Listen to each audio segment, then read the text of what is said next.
Texas. It's a game 7 in what has been a fun, thrilling, well-played ALCS series tied 3 apiece. The New York Yankees and the Houston Astros.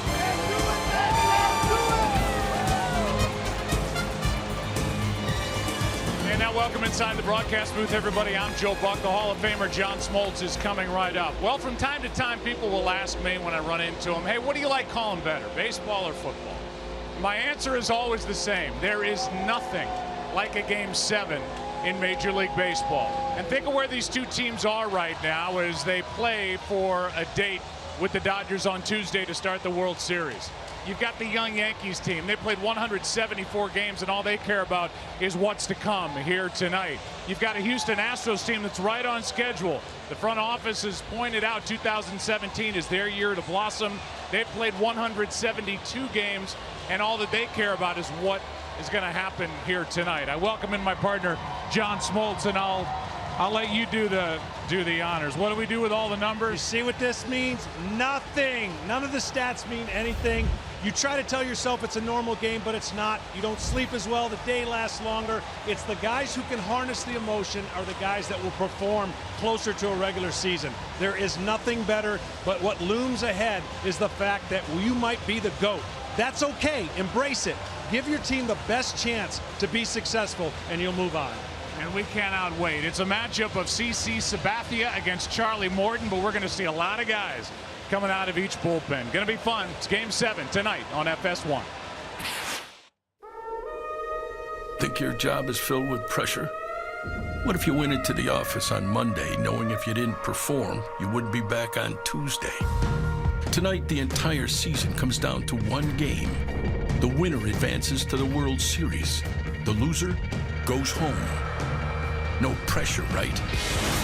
It's game 7 of the ALCS.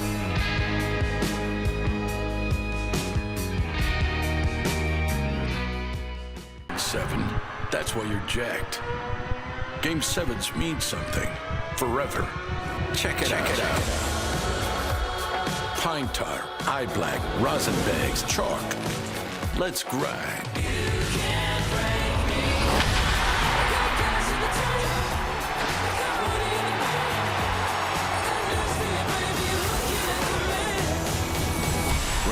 172, the number of games the Warp Speed Astros have played this season. 174, the times the Baby Bombers have stepped onto the diamond. 5, just 5, seasons the Rocket Men have flown across the AL. 40, the American League pennants claimed by the men from the Bronx.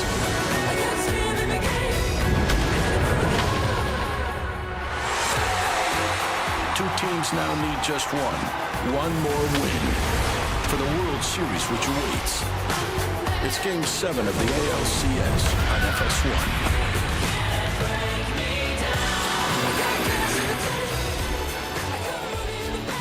The table is set. A little bit of history for you. Home team has won 12 of the last 17 game 7s. Yankees 4-0 record in elimination games this postseason. But all that's history. We're dealing with the present and the very near future. And the very near future says, throw it down to Tom Verducci down on the field. Tom. Well, thank you, Joe. Well, you know, the arc of Charlie Morton's career isn't an arc at all. It's a roller coaster. It took him 6 years just to get to the big leagues, and in 10 seasons, he's pitched for 4 teams, underwent 4 knee surgeries, and once went back to the minors to change the way he pitches. Tonight, the kid from Connecticut who grew up rooting for the Yankees gets the ball against the Yankees in Game 7 at the age of 33. Now here's Ken Rosenthal. Tom, we're going to see Astros starters out of the bullpen tonight. Lance McCullers could play a major role, and Dallas Keuchel will be used almost like a left-handed reliever, perhaps for a batter, perhaps for an inning. Justin Verlander, I'm told it's very unlikely he will pitch. We'll see. The Yankees, they don't like using starters in relief, but if they do, it will be Sonny Gray and not Masahiro Tanaka. Guys, thank you. We take a look at the lineup for the Yankees, and Joe Girardi didn't have to do much work from his lineup card last night, Game 6. It's the same. That means it's Brett Gardner, Aaron Judge, and Didi Gregorius. As you look at their numbers for the games that have been played here in Houston, 3 runs in 3 games in the middle. It's Gary Sanchez, Greg Bird, and Starlin Castro. The back end of it, Aaron Hicks, Todd Frazier, and Chase Headley. He's the DH, and he's suddenly very hot. There is Charlie Morton. His numbers since the 1st of September so far. 0-1 this postseason, making his 3rd start. 0-2 in his brief postseason career with an ERA of 7.24. Well, here's some of the things that I would think about. You know what? It's just another game. It's just another game. It's just another game. That's what Charlie Morton's telling himself. Don't take chances. Each batter may be your last. Get the leadoff batters out and whistle if you can. If you can whistle, that's a good thing. Because it's hard to get saliva. It's hard to catch your breath. And for Charlie Morton, I don't know what he was thinking when he was 7 or 8 years old, but this is your moment. And the manager's only asking you to go 3, 4, at the best 5 innings. Yeah, empty the tank. He's got plenty behind him in the bullpen.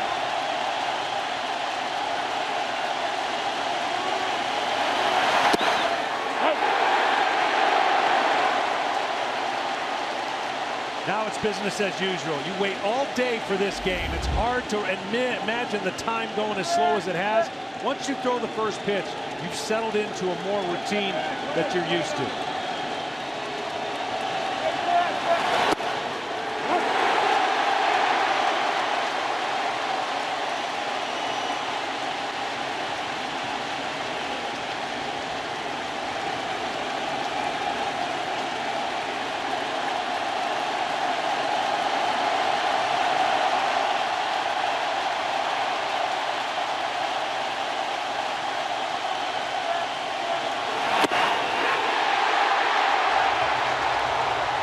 What a start for the 33-year-old Charlie Morton.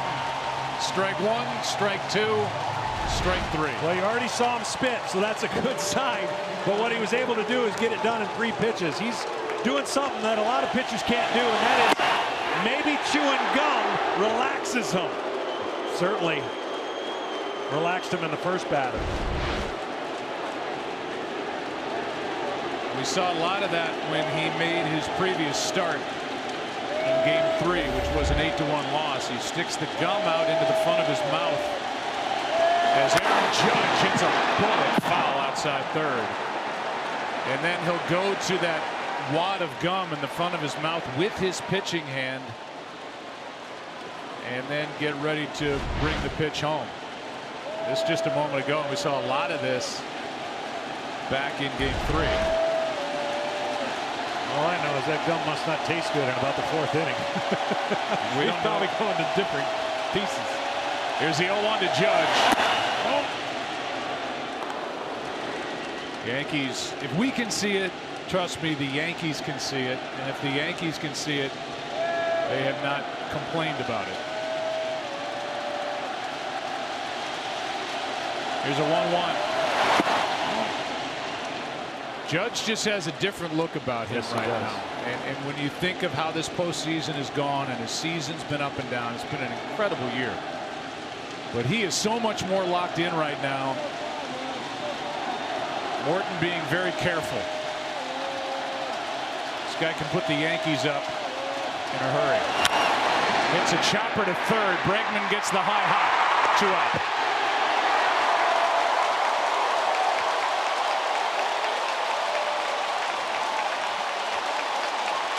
Home plate umpire is Mark Carlson. Hunter Wendelstedt at first. Gary Cederstrom is the crew chief. Chris Guccione is at third. Jerry Meals in left. Jim Reynolds in right. And the replay official who had the plate in Game 1, Chad Fairchild in New York. Heading up the replay challenges that may come his way from here in Houston. Here's Gregorius. DD7 for 24.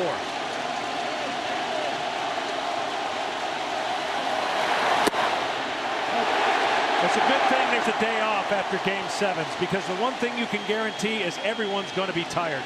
Mentally, the fans are going to be into it. They're going to be exhausted. So you try to get through the height of the emotion without exerting much of that adrenaline that you've had stored up as a player, because you know it's one game and the loser goes home. It's a fun environment for everybody, but maybe the two managers. A lot on their plate, trying to navigate their way through a Game 7. Here's an 0-1 to Gregorius. That's foul, strike 2. Remember in the divisional series in Cleveland, the decisive Game 5, and Gregorius went deep twice, including in the first inning.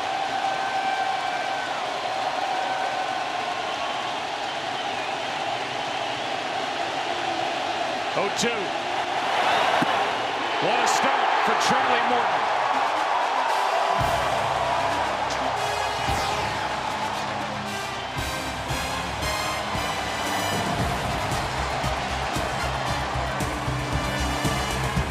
Start with George Springer, hoping he gets hot. Alex Bregman finished strong last night, up in that number 2 spot. Then Jose Altuve, one of the hitting stars for Houston last night. Carlos Correa, Yuli Gurriel, Evan Gattis, the DH, Brian McCann catching, Marwin Gonzalez, and then Josh Reddick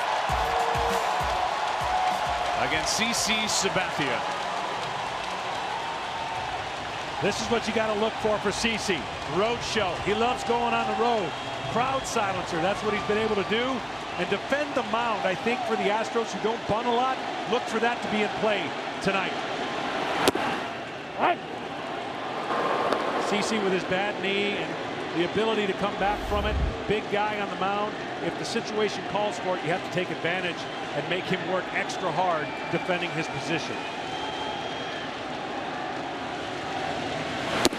Breaking ball stays up and away. A ball and a strike on Springer, who is just 2 for 22. Talk about that bad knee that put him on the disabled list in August. He thought he might be finished. He isn't finished. That is a little inside, 2-1. That part of the plate's going to be huge tonight. CC has to pitch to the corners. He has a good fastball, but he can't rely on that over the fat part of the plate. And what the Astros are trying to do is stay off of spin tonight, trying to locate fastballs and make the most out of it. Base hit to start the night.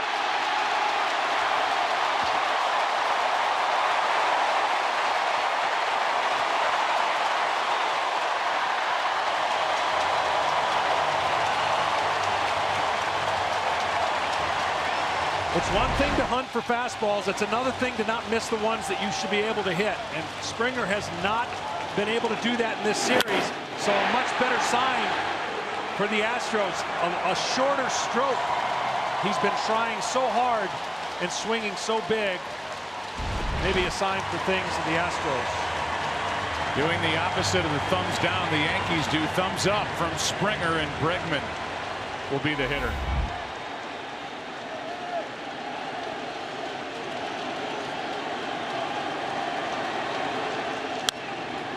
Here's a tough play. Sabathia makes it down to second. Springer one away. Good test right there for CC. That's like a bunt, a swinging bunt. And he had to come off the mound and made it look relatively easy. But you got to make the big fella work. CC finishes in a good position. That's the natural side a left-hander finishes towards. And he makes a good step and throw.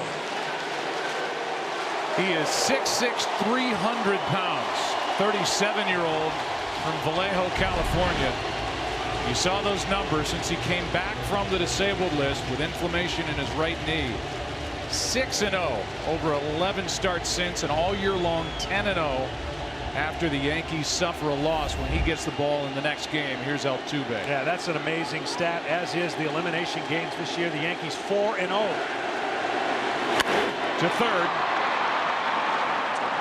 Frazier, 2 out. And Altuve, who had a big night last night in Game 6 with a 2-run single and a homer, grounds out. Defensively, Gardner, Hicks, and Judge in the outfield. Frazier just made that last play. Didi Gregorius, the shortstop, Starlin Castro, and Greg Bird. Gary Sanchez does the catching, and this inning now falls into the lap of Carlos Correa.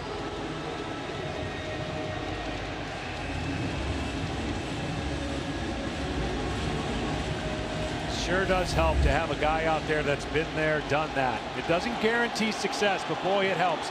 And CC has absolutely the experience in these type of games. 22nd career postseason start.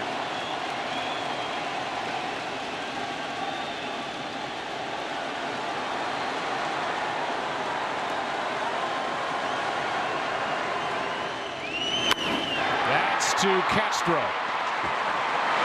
Each hurler throws a scoreless first, and Sabathia gets around the leadoff hit. Into the second in Houston. No score.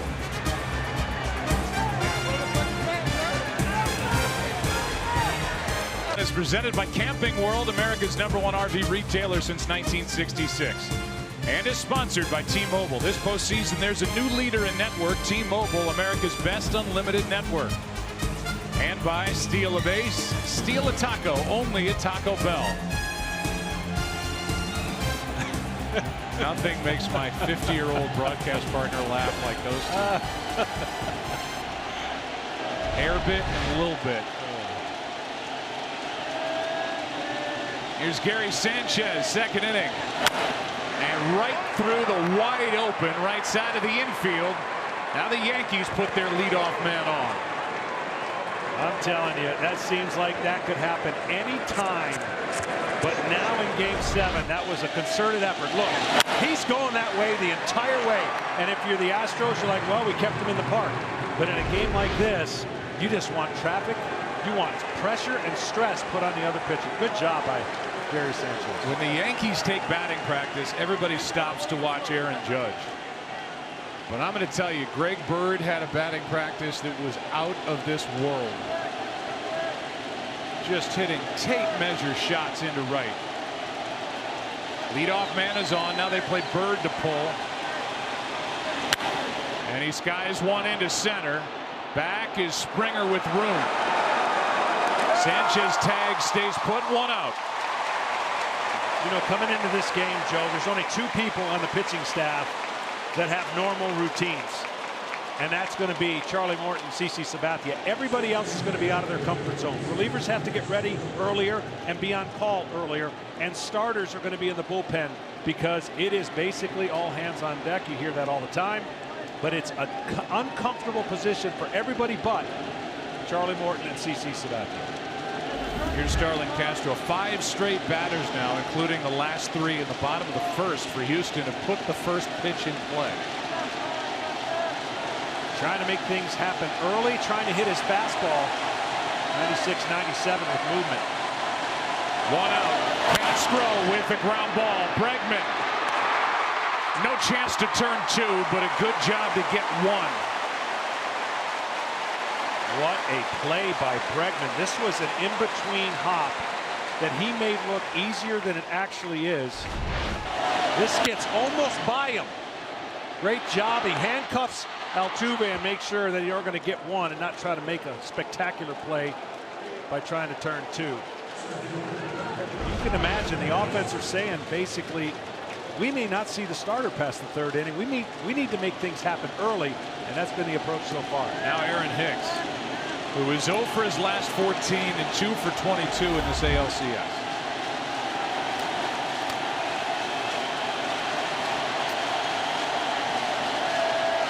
Now the runner's Castro at first with 2 out.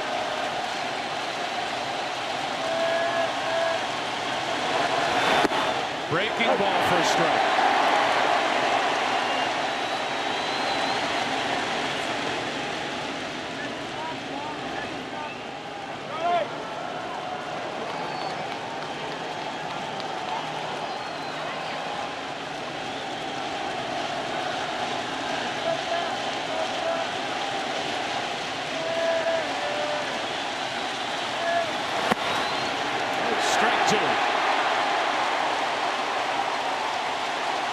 Charlie Morton has a good breaking ball. You just saw 2 of them right there.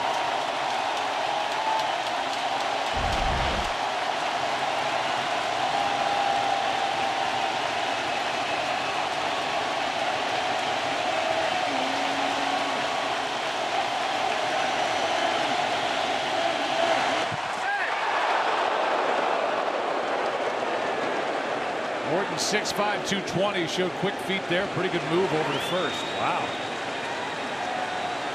Dancing with the stars at his feet.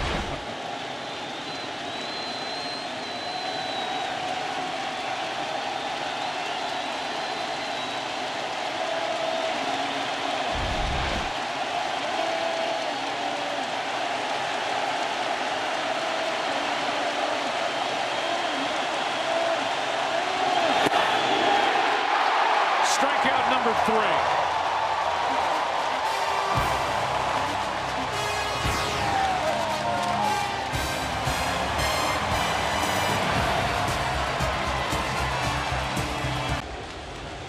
Welcome back to the ALCS, presented by Camping World on FS1. Yuli Gurriel first up. Takes outside, ball 1 from Sabathia. It'll be Gurriel, then Gaddis, then McCann.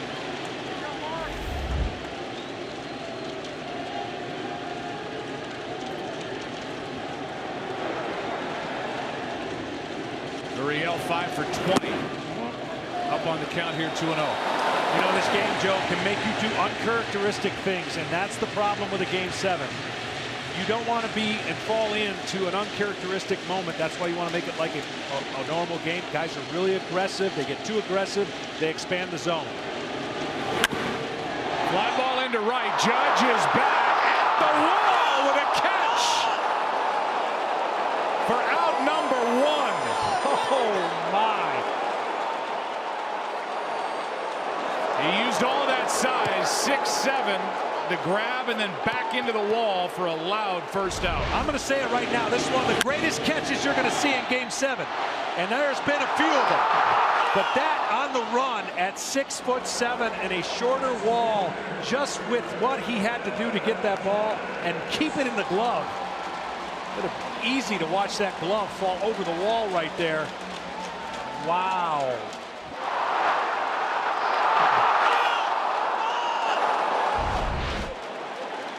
What a play by Aaron Judge.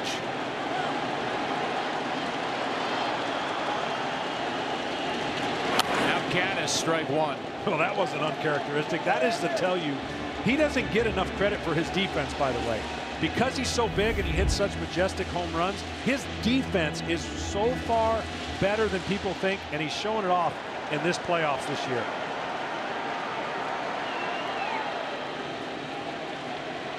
Brilliant catch by Judge for the first out. Now Gaddis goes after one up at 90.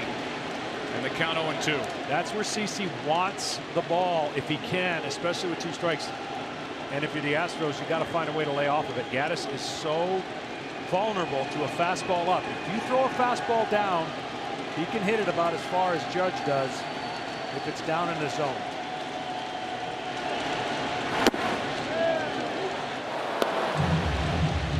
DH spot for the Houston Astros, 1 for 19 in this ALCS. Gaddis is the DH tonight. Beltran the only hit.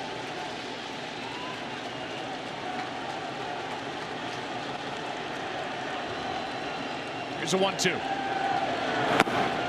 2-2.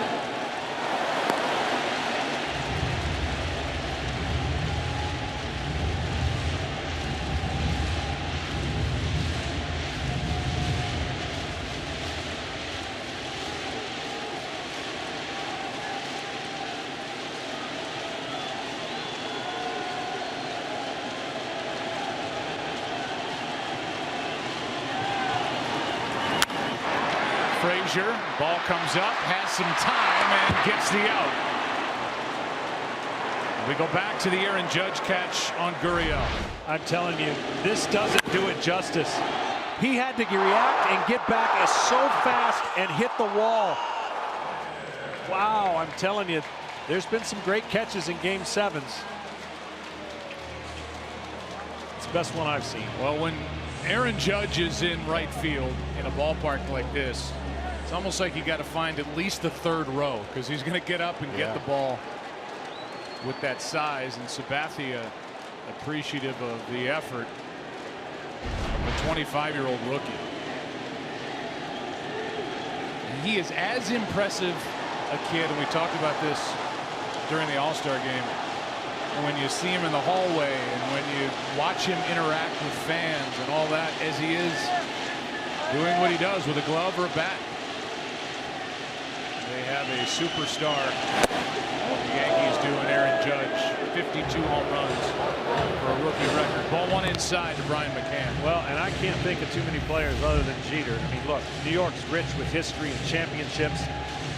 That guy, everybody knows about him, and just about everybody roots for him because of what you just said. That's ball two. McCann hit just .212 against left-handed pitching this year. Did hit 8 home runs of his 18 for the season. The 2 hits last night, finally broke through. His first one drove in the first run of the night. That missed inside to the surprise of Sanchez and Sabathia. They count 3-0. On deck is the switch-hitting Marwin Gonzalez.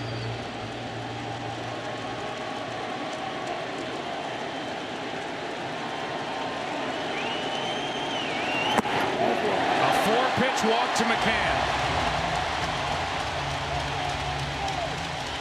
Remember game 2 on the ball that Correa hit to right?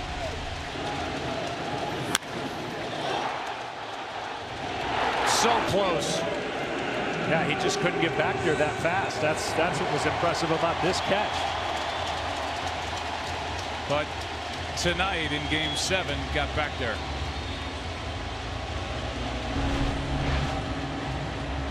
And now we'll see if Marwin Gonzalez can make Sabathia and the Yankees pay for that 2-out walk to McCann.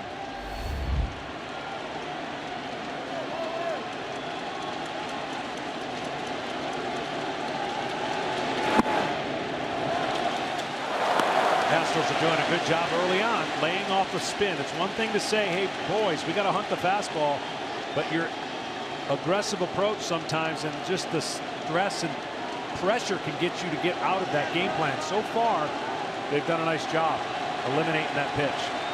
Gonzalez was the Astros' top RBI guy in the regular season.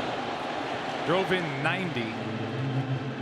And that's why this lineup's so good. He's their top RBI man in their lineup. He has 90 RBIs, but they're the top run-producing lineup in baseball. That's how diverse and balanced they are. But so far in this postseason, Gonzalez, he had 2 RBIs in game 1 against the Red Sox in the division series, none since. And you know, on the season, they were better on the road, and the Yankees shut them down on the road.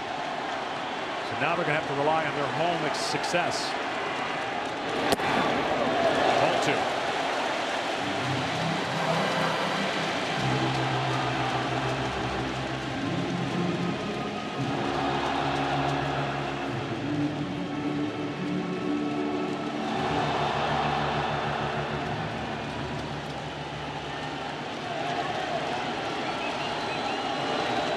Career high 23 home runs for Gonzalez this season.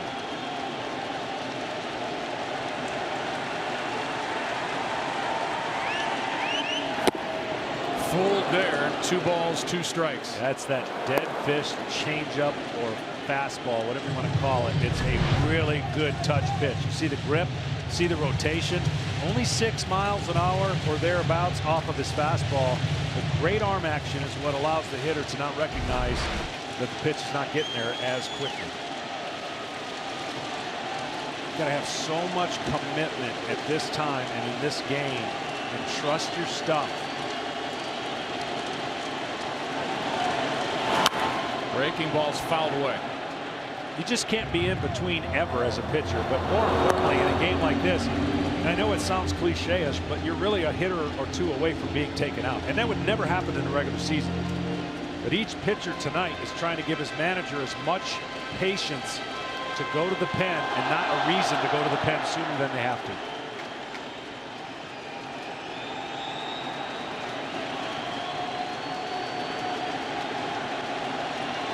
Pretty good battle here between Gonzalez and Sabathia. The Yankees bullpen is so deep. Joe Girardi said, for the most part, I want to stay away from using starters down there. He does have Sonny Gray available if he needs him. Different story with Houston. Yeah. We could see McCullers, Keuchel could come out of that bullpen for A.J. Hinch. McHugh. Meanwhile at 2-2, Gonzalez. Breaking ball is floated into right center for a base hit. 2 on, 2 out.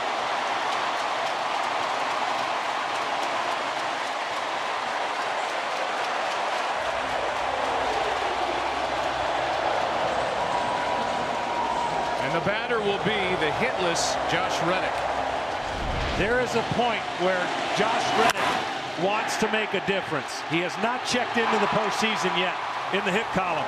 He's been moved down to the 9th spot. No better opportunity than Game 7 to redeem yourself. Every player that gets in the position they're in, you find yourself pressing.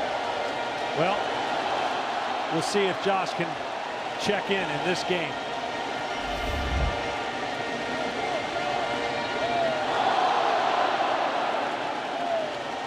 Oh for 21 in this series. 2 RBIs this postseason. It came against Boston. And he's going to need a gapper type hit to score McCann. The line drive to the outfielder is very difficult to score. Bryant from second. Strike 1 on a good breaking ball from Sabathia.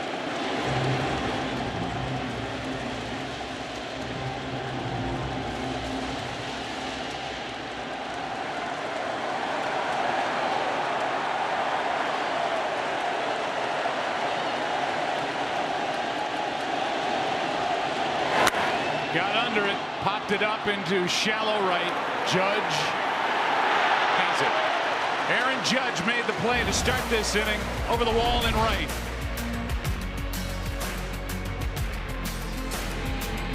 What a play. What a rookie. 3rd inning, Game 7, no score.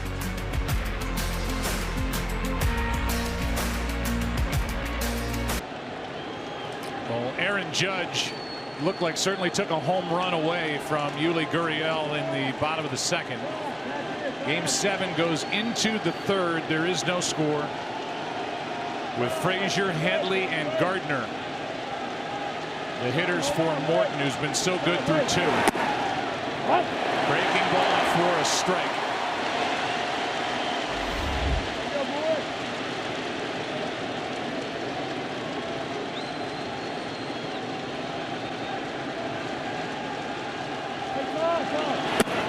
Inside corner, strike 2.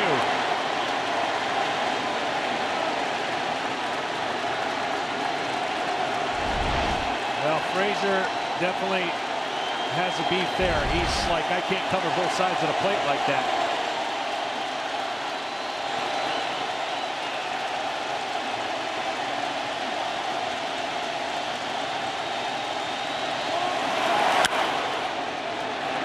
Shallow right center field. Coming to get it is Reddick. 1 away here in the 3rd inning. Back in the 1st, we talked about Morton going to his mouth and in essence going to the gum, the bubble gum, in the front of his mouth with his fingers on his pitching hand. After the top of the 2nd, Joe Girardi came out and talked to the home plate umpire. We believe about that. That's Mark Carlson, who then went over and talked to A.J. Hinch, the manager of the Astros. I'm having deja vu. Yeah, and so basically after this pitch, I'll explain some things. They changed the rule. You can go to your mouth on the mound. Now, Joe said, what about the gum? I don't think you can go to the gum. And the purpose would be, just from general thinking, of getting a little bit more tackiness to be able to throw a baseball. So that's, I'm sure, what Joe was concerned about and has been addressed. But the going to the mouth's not an issue. That's a strike on Headley. 1 ball, 1 strike. It's the substance of which he's able to go to that makes the difference. And that's during the warm-up pitches before this 3rd. 1 out, nobody on. That is hard hit. Altuve. Can Gurriel get to the bag? Out.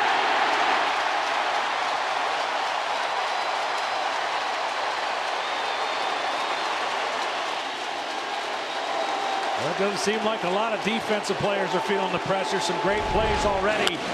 And this is really into the shift. Altuve gets it, throws it in the dirt, but a good pickup. And the umpires are waiting to see if Joe wants to look at it. He'll probably realize he doesn't, and they'll play on. Look, this game's so big that I think the things that come into play that you hope don't cost a team is like beating the shift late in the game. I think they're going to challenge this and make sure that Gurriel's foot was on the bag. I mean, there's a lot of moving parts over there, and Gurriel had to retreat after initially going for the ball, then had to find the bag. It looked like he found it and then may have slid off. And I think that's what the Yankees saw in their clubhouse, as this replay review is sponsored by WB Mason, and then that is communicated to Joe Girardi. Let's take another look at it. Yeah, from this angle, it looked like he got it right. And the different angles that they're going to be able to look at will make this play determine as his foot slides off whether he had the spike touching it or not. The crowd here is reacting to the ball, obviously beating Headley to the bag. But the question, I think, is did the right foot slide off? It'll be up to different angles that they can get a look at. This is a good angle here. Watch the right foot. Is it touching the bag? Like, is it resting next to the bag? That's what they're going to have to determine. And again, when you have replay, whatever's called on the field, unless there is absolute perfect evidence to overturn it, they'll stay with that call.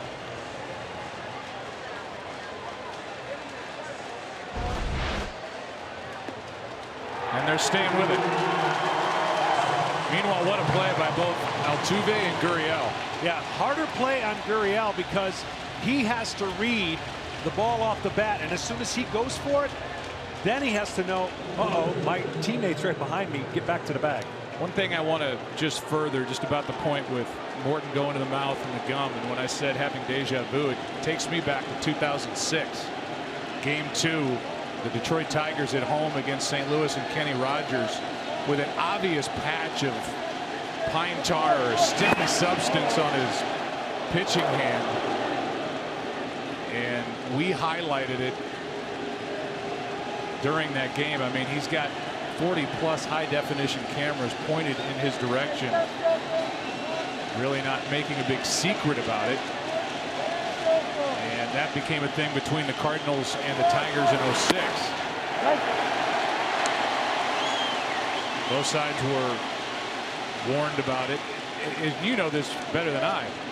A lot of teams won't complain because their own guys do it, especially when it's colder in October. You want a grip of the baseball. That's why they use pine tar or some sort of substance, and hitters don't mind that. Correct. And I'll further that by saying some things that, contrary to popular belief, 1-1 to Gardner. It may sound that it's just coming from a pitcher, but if anyone tells you that pine tar makes the ball move, they have never pitched.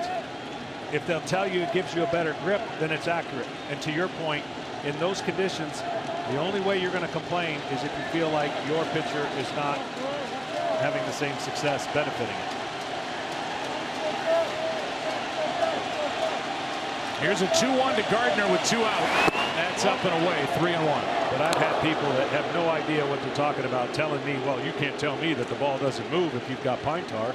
Well, I am telling you it doesn't move. It's not unnatural movement, unlike a spitter or a foreign substance like Vaseline that will cause it to do unnatural things. 3-1. Full count with Judge on deck. During the delay, because of the review, Charlie Morton came in and discussed, you have to believe, that issue with home plate umpire Mark Carlson, with McCann listening in.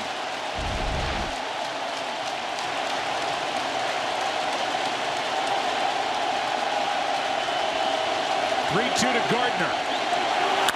That grounder is up the middle, stabbed by Altuve. And 2 good plays by Altuve in the 3rd. And 3 shutout innings put up by Charlie Morton in Game 7.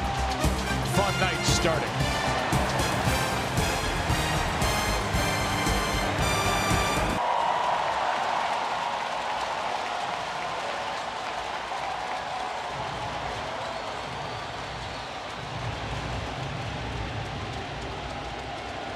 Well, who knows how many twists and turns this game will take before the end of the night. Right now, no score. Bottom of the third inning.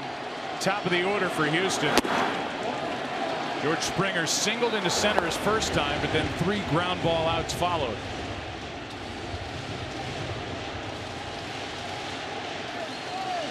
Sabathia pitched around a 2-out walk and a hit in the second.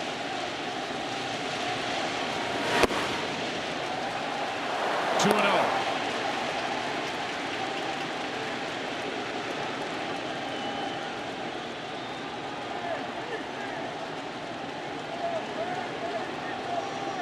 Springer hit 34 home runs during the regular season. Hits it hard, but right at Frazier. 1 away.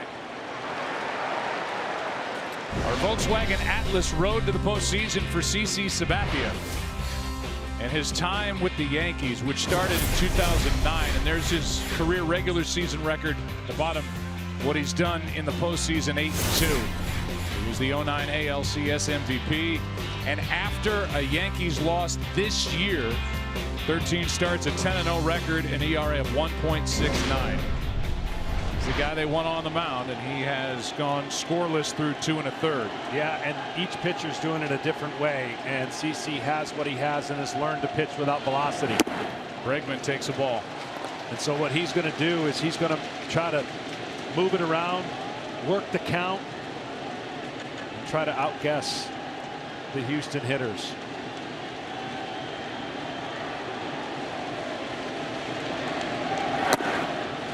What wasn't in that graphic is what CC went through in 2015 when he was away from the ball club at the end of the year. The Yankees had made the postseason. They lost to the Houston Astros in the wild card game, and CC admitted that he was battling an addiction to alcohol. He went, took care of that. We talked to Joe Girardi about how proud he is of CC Sabathia. And he said he just loves the man for the kind of dad he is, the husband he is, the leader he is in the clubhouse, and the right guy to take the ball for a winner-take-all Game 7. 2-1 pitch. That's dropped by Castro to first, too late.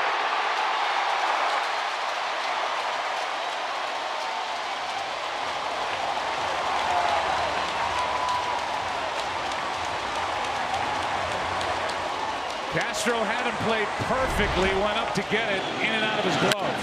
He jumped so high that the ball ended up coming down a little bit lower than he anticipated. Probably caught him more in the heel than in the webbing, and that's exactly what it did. Right in the heel, bounced out, and then trying to recognize and get it in time to throw to first. The speed of Bregman beats it out. Third base hit of the night, and that's what it goes down as, a base hit instead of an error on a ball that definitely could have been caught, maybe should have been caught. Now a ball down and into Altuve. But it is a hit for Bregman, his 4th of this ALCS. Altuve bounced out to third his first time up. So early on, and you're seeing CC he's not fazed by it, but early on the Astros are putting more pressure on CC. And that's what it takes in this type of game. Just something to crack, some kind of, in the Astros' favor, they would like to get the lead, especially here at home.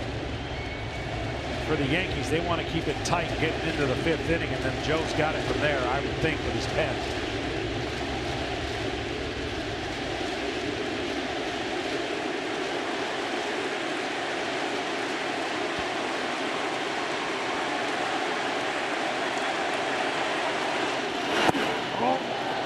Two and 1 on Altuve.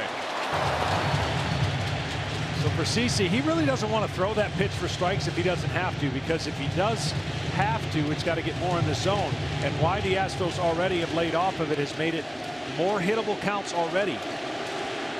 CC's hoping they expand the zone and swing at that pitch. Here's a 2-1, way outside, ball 3.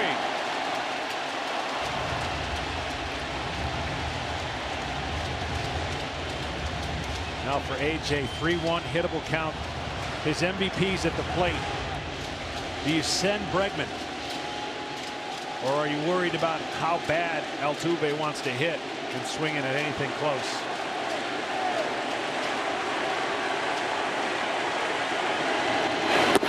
That's ball 4 to put 2 on.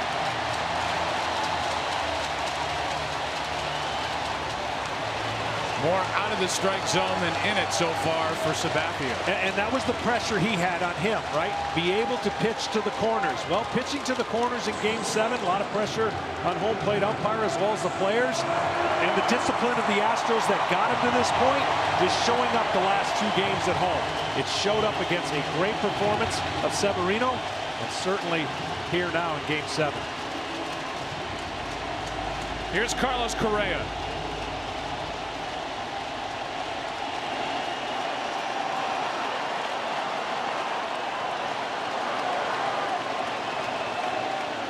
Two on, 1 out. Ball 1. And Sanchez wants to talk or slow down Sabathia.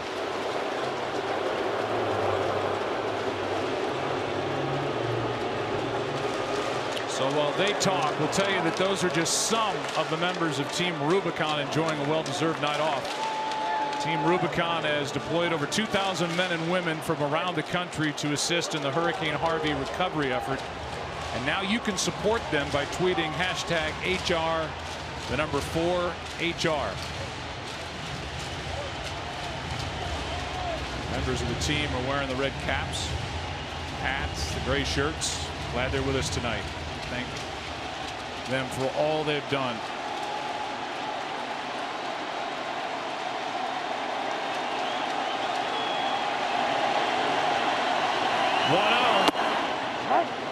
Correa didn't agree.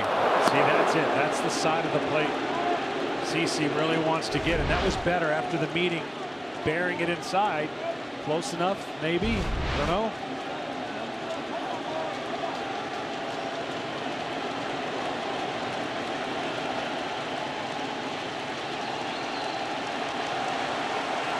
'23-year-old shortstop Carlos Correa takes down and in. 2-1. Yankees are going to get some action in the pen now. It's one of those games, again, you're going to read your starting pitcher, and you're going to want to try to keep the game well in hand. Looks like Canely starting to get loose.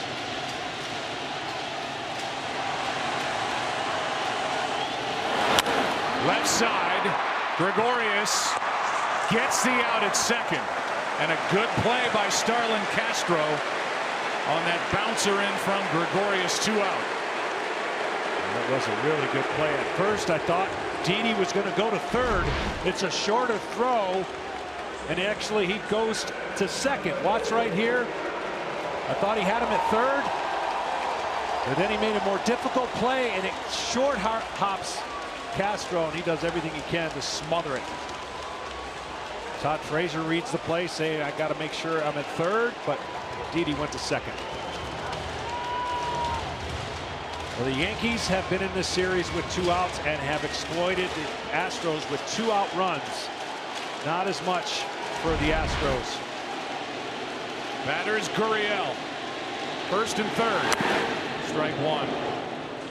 Yankees have hit .299 in this series with 2 out and have scored 13 of their 22 runs. It's a storyline. The Astros have not had that kind of success. You see what Gurriel did this season. 2 outs, runners in scoring position.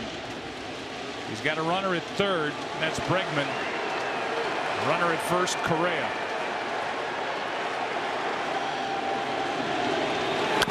Left side, Frazier ends the inning.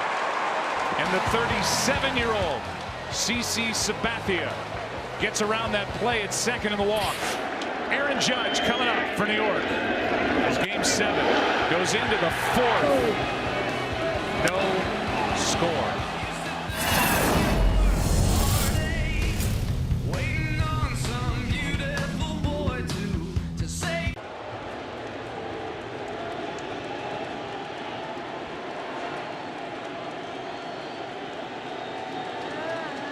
Fourth inning of a scoreless Game 7. Aaron Judge first up. Bounced out to third his first time.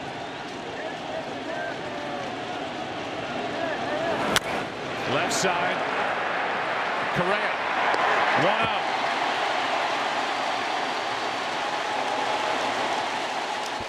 Judge involved in this play and right. StatCast powered by Amazon Web Services.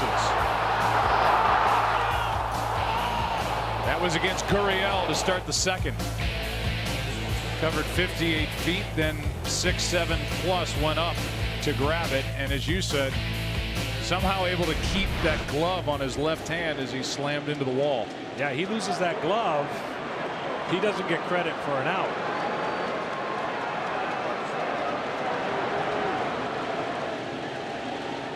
For 2 with the bat.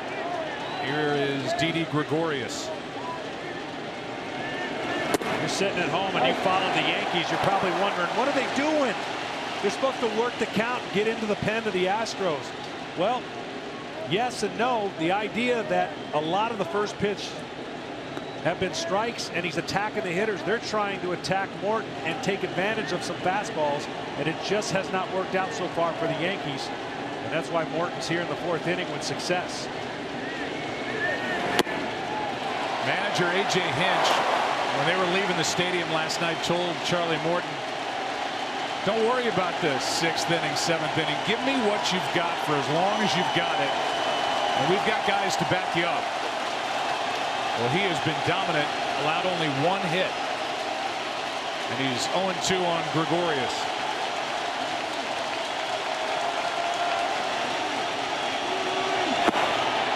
Strikeout number 4.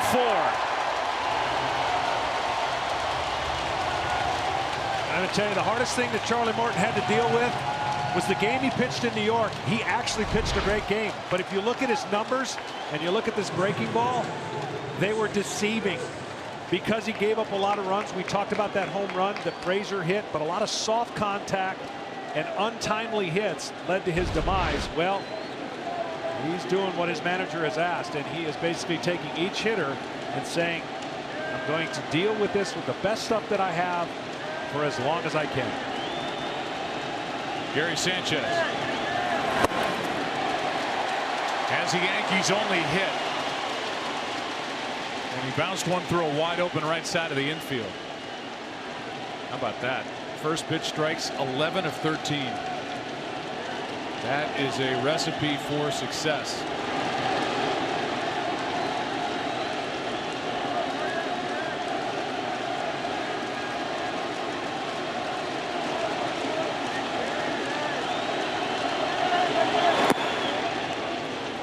You're talking about a guy, Joe, that has changed the way he pitches. Nobody gets more ground balls. I mean, he's in a higher percentage of ground balls, but he did it with a sinker curveball combination. Now here in Houston, a 4-seam power fastball, and trying to get more swings and misses, trying to pitch away from contact. In Pittsburgh, they wanted him pitching to contact.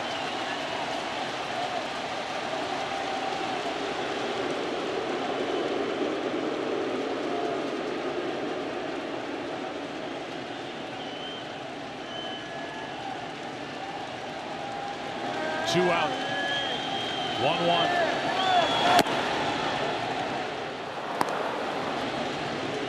Coming into this season, Charlie Morton was 46 and 71 with an ERA over 4.5. There was some snickering around baseball. And the Astros identified him for a 2-year, $14 million deal. And they won 14 games during the regular season. Here he is starting Game 7, and he is through 4 scoreless innings.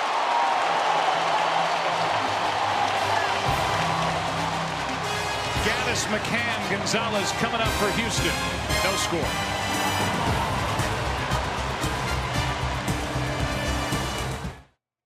Back to the ALCS, presented by Camping World on FS1. Bottom of the 4th inning, no score, and Sabathia steps off with Evan Gaddis about to step back in. Well, CeCe's had to work really hard, but he's doing the job. He's had stress in every inning. The Astros want to continue that. Strike 1. You look at the numbers, and along with what you see on the screen, so far the Astros are 0 for 5 with runners in scoring position.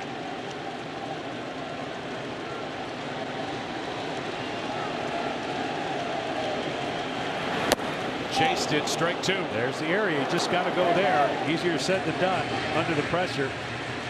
Each team's looking for that moment. This moment to crack the scoreboard and get their team closer to what they hope to be a World Series appearance. And the fans here, they are so pumped up, wanting the same thing.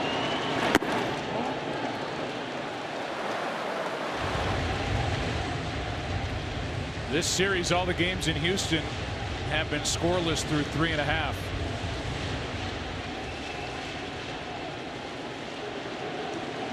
First couple of games, the Astros broke through in the bottom of this 4th as Gaddis just got a piece. And as I mentioned, the hardest read for a manager is going to be, let's just say it's 0-0 through 5. You know, what do you do? How do you judge when to take out your pitcher because of the guys that are waiting in the pen? And that's why Game 7's so scrutinized and so difficult to manage. For those two tonight, Hinch, Girardi. 1-2. That's foul.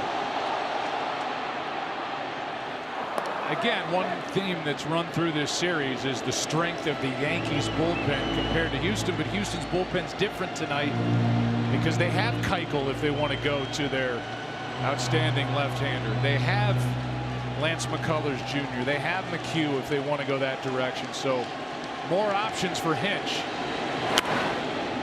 As Gaddis fouls it back here. CC trying to climb the ladder, and Gaddis trying to tell himself, stay down, stay down. But you have about 0.1 seconds to make up your mind as a hitter. Once it comes out of the pitcher's hand, to recognize whether that's a pitch you want to go after or not.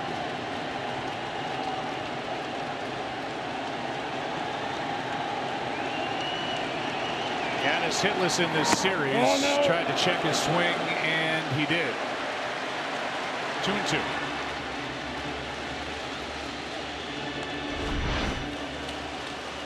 It's a guy that has broke his bat check swinging, by the way, if you want to know how strong he can be. No batting gloves, one of the rare guys. Not a lot of guys have no batting gloves. Doesn't matter what the temperature is either. Unfinished handle on that bat, too. About as simple as it gets for Gaddis, and when he connects, they go a long way. 2-2. That's into left center field. When he connects, they go a long way. 1-0 Houston in the 4th.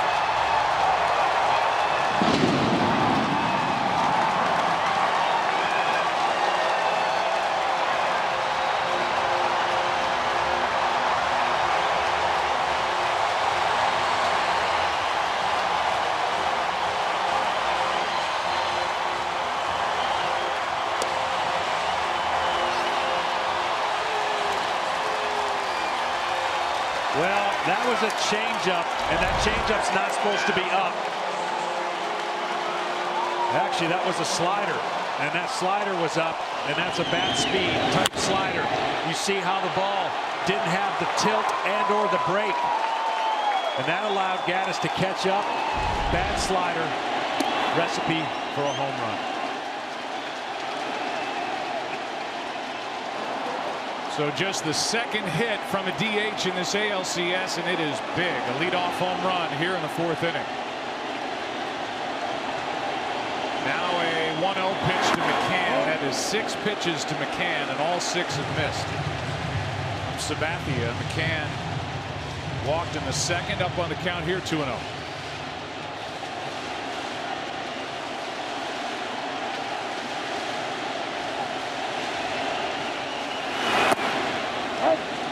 Strike 1. And again, it's the bottom of the 4th inning that the Astros break through. This time it's Gaddis. First 2 games it was Correa with the RBIs. 2-1. 2-2. And for CC, you just stay patient. 1 run's not going to beat your team. That's what you tell yourself. The homer, you don't like giving them up, but as long as it's a solo home run and you keep your team right in that situation, you keep the pressure on the other team as well, knowing 1 is not enough.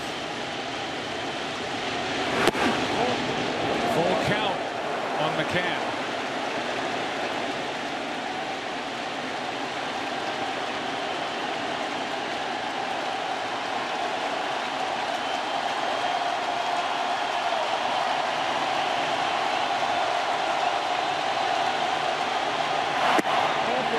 Ball 4. Second walk to McCann. Well, CC had him chasing up the entire time with fastballs, but the problem is that was a high slider. And that allows you to connect and catch up with your bat speed and do things like that.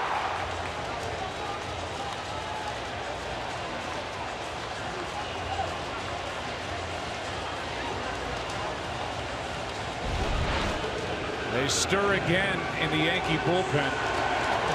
Nobody up yet.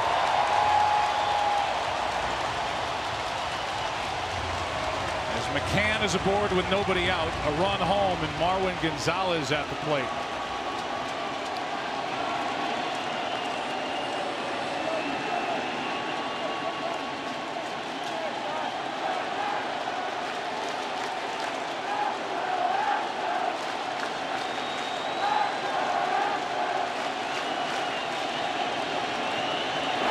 Strike one.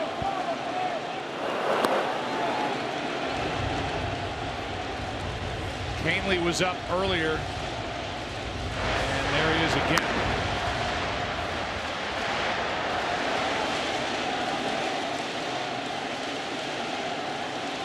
It's the other hard part for relievers, the amount of times you get up and have to prepare to get hot. You cannot guess. You can't take your time. So every time you get up and get hot and don't get in the game, that reduces your effectiveness at this time of the year. That is foul down the line.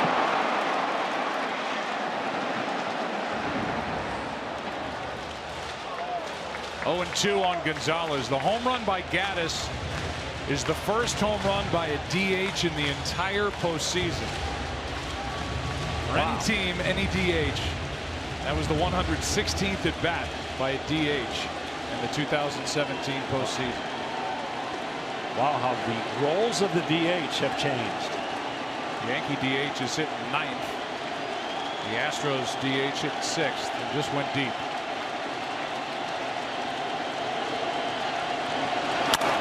Left side, Gregorius. They get one. Can't get both. McCann erased and Gonzalez on with one out. The ALCS on FS1 is presented by Camping World, America's #1 RV retailer since 1966. And is sponsored by Geico. 15 minutes could save you 15% or more on car insurance. And by Steal a Base, Steal a Taco, only at Taco Bell.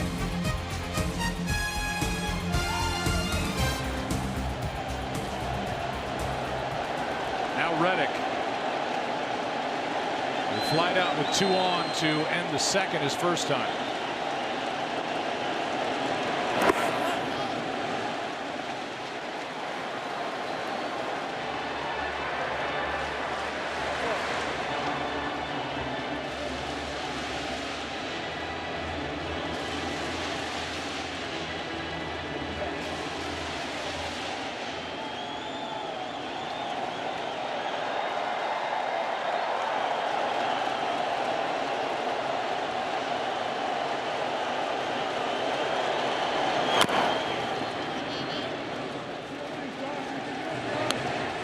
Josh Reddick.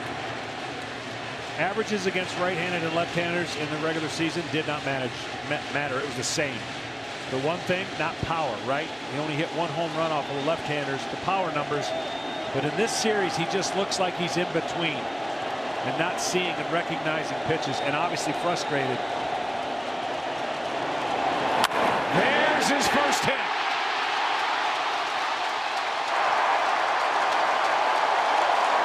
Two on, 1 out. Springer coming up. And we'll see if Girardi is going to go to the pen. Well, this will help a little bit, right? This has been a frustrating scenario, and he gets there. Watch him look at his bench right here. Do you get to see it? That angle won't see it. He looks at the bench and goes, finally.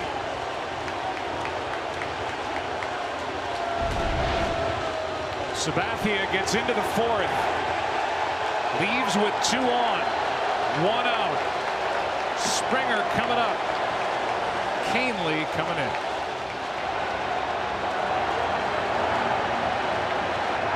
In 29 years, and now they're waiting to take on the winner of tonight's game. The World Series starts Tuesday at 7:30 Eastern, 4:30 Pacific from Dodger Stadium. Only on Fox and streaming live on Fox Sports Go. You look at the numbers for Los Angeles and what they've done this postseason, outscoring their opponents 48-19. The bullpen lights out. Kenley Jansen at the end, but he's not the only one down there that can bring it. If you read the lips of Sabathia as he made his way off the mound here in this 4th inning, he said, "My bad, fellas." And now he and the Yankees turn to this deep bullpen. First out of it is Tommy Canely. Yeah, and the goal is to keep it right here, obviously, because they can shut a game down out of the bullpen. That might be 2. Gregorius to Castro, got them both. And after all that, the Astros get just a run. Canely throws 1 pitch, and that sends Game 7 into the 5th. Houston on top, 1-0. More this postseason as T-Mobile is guaranteeing at least $1 million for hurricane recovery efforts with every home run hit, worth $10,000. Help break $1 million by including hashtag HR4HR in your tweet. T-Mobile will donate an additional $1 each time. Evan Gattis chips in. Goes deep, 1-0 Houston, top of the 5th. Bird, Castro, Hicks against Charlie Morton. A big difference with his stuff, the results compared to Game 3. That's into the corner off the bat of Bird. And Greg Bird is going to dig for second. Throw there is too late. Bird's got a double.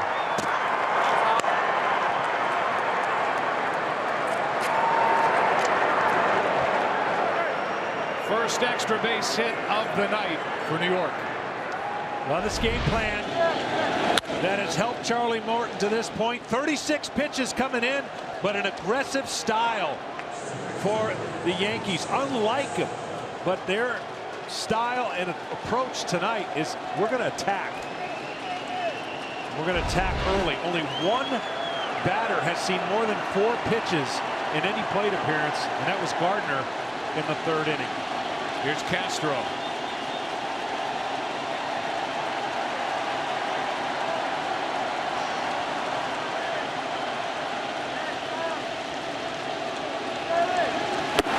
Ball 1 high. Ken Rosenthal. Joe, this is the danger zone with Charlie Morton. His performance declined dramatically his 2nd and 3rd time through the order this season. He's about halfway through the 2nd time. The Astros have been banking outs behind him, but they'll be watching him carefully right now. Tying run at 2nd with nobody out.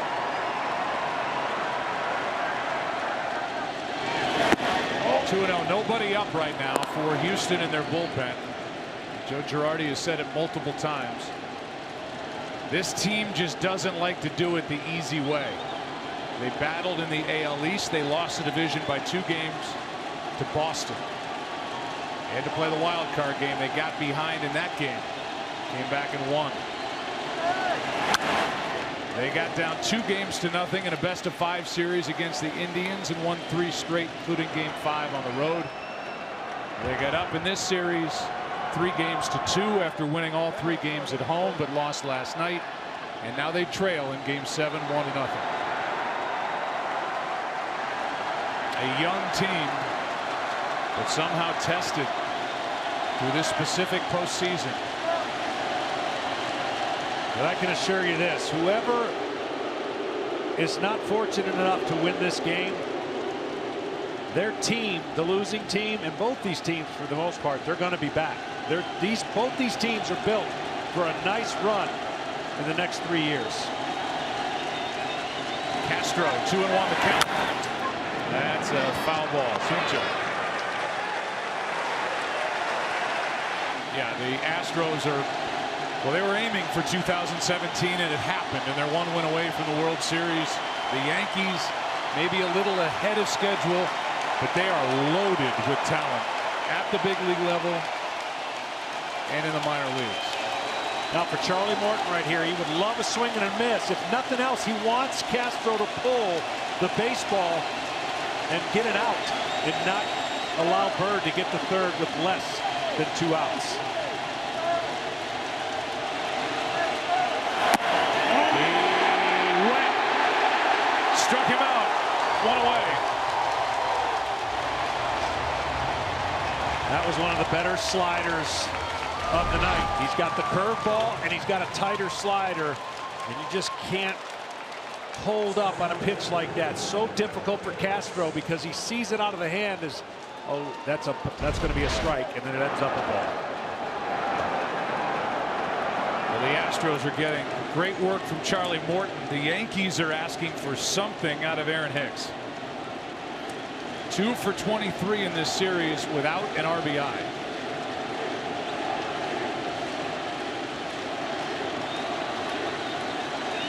Bird does not have great foot speed out at second base, so that's a big deal to not advance him. A strikeout by Castro.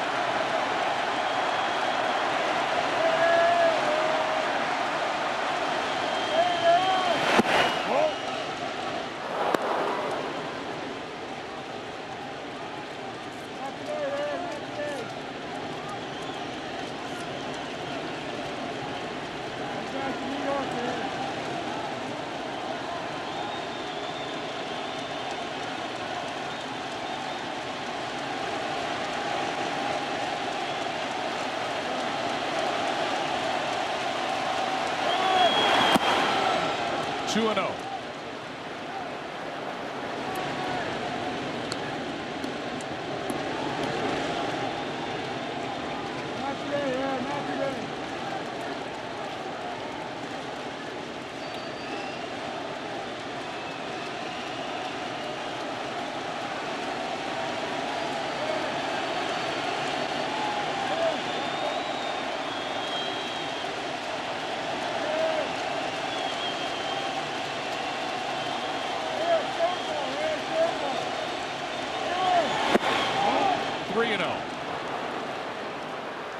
Three great pitches and 3 great takes. As a hitter with a base open and Frazier on deck as a right-hander, Charlie was hoping that Hicks would get aggressive, and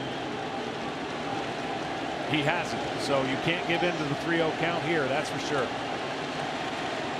See if Hicks cuts it loose on 3-0, and now McCann is summoned to the halfway spot between the mound and the plate. Pretty good indication of what A.J. Hinch and Brent Strom think of the pitching of Charlie Morton, that nobody's even up in their bullpen. And right as I say that, somebody just stood up out there. We'll see if they start to get loose. Will Harris.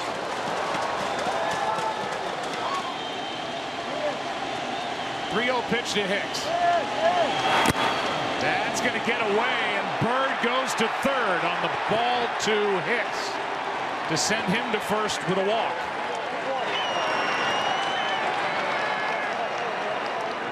So now Todd Frazier,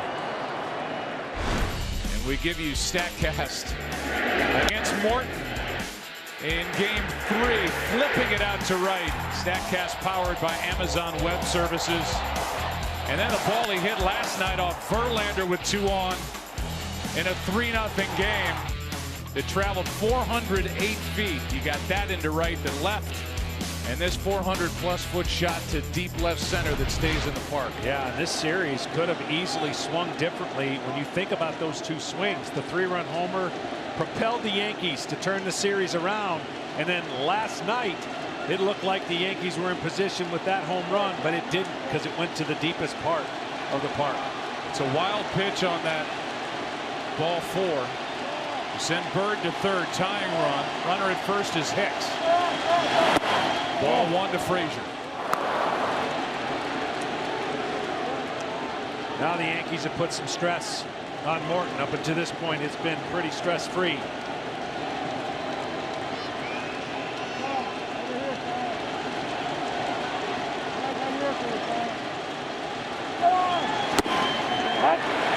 Good fastball at 96, strike one.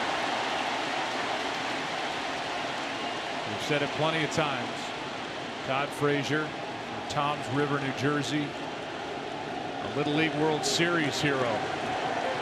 Traded to the Yankees from the White Sox in July. What an opportunity he has in front of him here. And he chops one to third.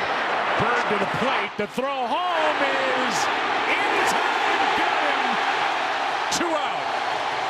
What a play by Bregman. What a play by McCann. I thought this was a bad decision live, but the throw was so perfect. And McCann's ability to catch the ball right at the point of his foot. This is unreal. There's no way they're going to turn two, so Bregman takes a chance. And to this point, the chance paid off. Wow. Perfect throw that leads the glove right into the left foot of Greg Bird. Just a brilliant defensive play by Bregman and McCann. And now it's 2 on, 2 out, and the Astros maintain their lead. Wow, I mean, that is split-second stuff. And the only way you can make that play is you got to pre-think about it and play it in your head. And as soon as it was chopped, he knew exactly what to do, but he had to make a perfect throw, and he did. It's the second time Bird's been thrown out at the plate in this ALCS. Now Headley. Strike one. Yeah, you talked about the foot speed, and no one can blame Bird. He's coming off of that injury. So you know he was going on the crack of the bat and giving it his best effort. Headley trying to save this inning for New York.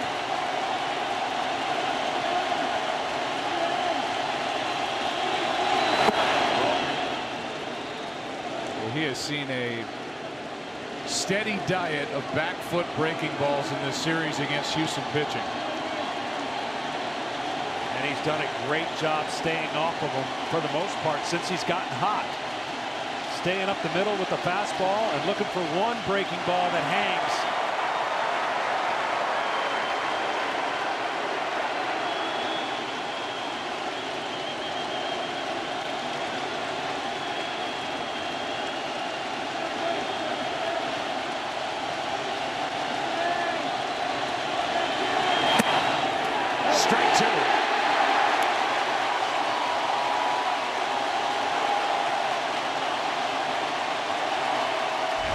He's letting him know he doesn't think that's a strike, and that great changeup movement. McCann does a nice job with the presentation, but Headley telling the umpire it's low.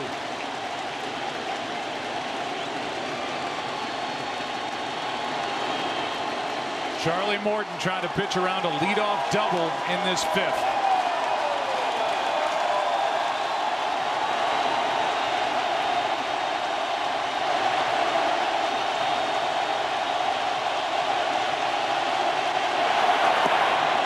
That pitch again, taken down and in, 2-2.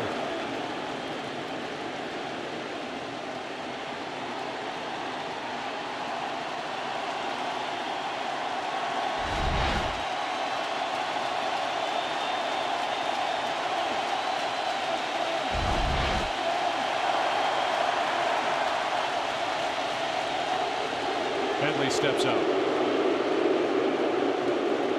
The last 4 games, Chase Headley is 7 out of 13 as he stands in there now with a tying run at second. To the right side, Altuve, a long way to go. Gets it, throws it, got it. Charlie Morton through 5 shutout innings. A play at the plate with Bregman and McCann.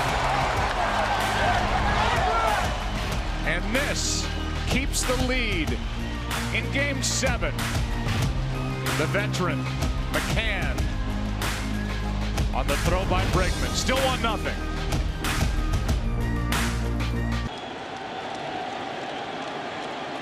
Along with our producer Pete Macheska, our director Matt Gangle, we go into the bottom of the 5th inning. Astros bat 2, 3, and 4 hitters against Canely who threw one pitch and got a double play to get out of trouble in the fourth. We've seen two terrific defensive plays. The catch by Judge and Wright in the second, and the guy at the plate got the short hop and fired an absolutely perfect throw to McCann, who was there for the tag to keep the Yankees off the board in the top of this fifth. I'm just telling you, to have a poise in a game 7. Remember I said earlier, some things and some plays make you do uncharacteristic things. Well, that's baseball IQ right there by Bregman, and a trust he was going to make a play under the gun. That inning could have gone really bad if that play's not made.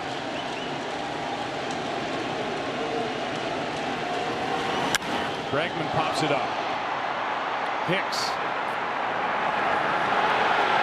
1 out. Charlie Morton getting the congratulations in the dugout. What a night. I mean, this is as much or more than A.J. Hinch could have hoped for. 2 hits, no runs, 5 strikeouts, 1 walk, and he gave the Astros 5 innings tonight. Yeah, both pitchers did. They battled, and of course Morton getting through 5. CC almost, but a 1-0 game. You couldn't ask for either manager. Couldn't ask for a better scenario in the confidence of their clubs. Meaning the Yankees have more confidence in their bullpen, and Joe thinks that he's in a great position. Well, for AJ, he just got through hurdle number 1. His starter went 5. Looks like they might turn it over to another starter in McCullers. He's been getting ready. He got up late in the top of this fifth. That's outside for a ball to Altuve. Top of the order will bat for New York in the 6th. So maybe not wanting Charlie Morton to go through this lineup a 3rd time. The change will be made. McCullers was outstanding in game 4.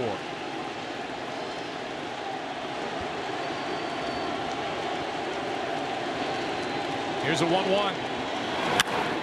High drive to right at the wall. Goodbye. 2-0.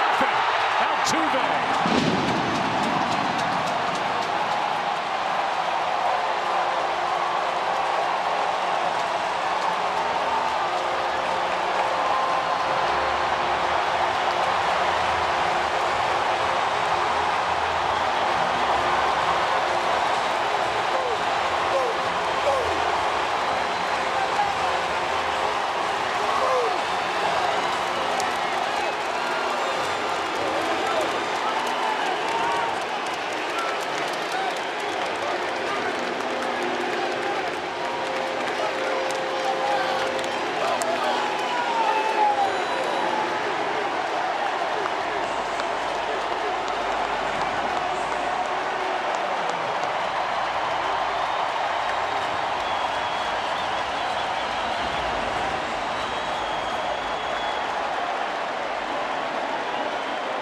He pulled one into the seats in left last night. He goes up and pops one over the wall in right tonight. His 5th of this postseason. Base hit by Correa.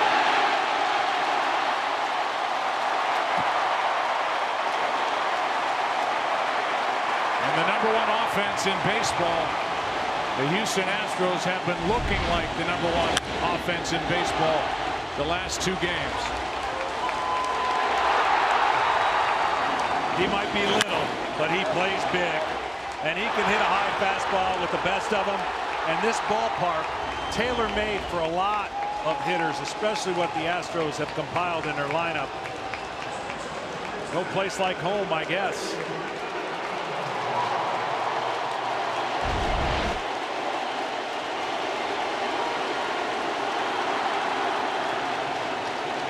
And now with 1-on-1 out, Yuli Gurriel.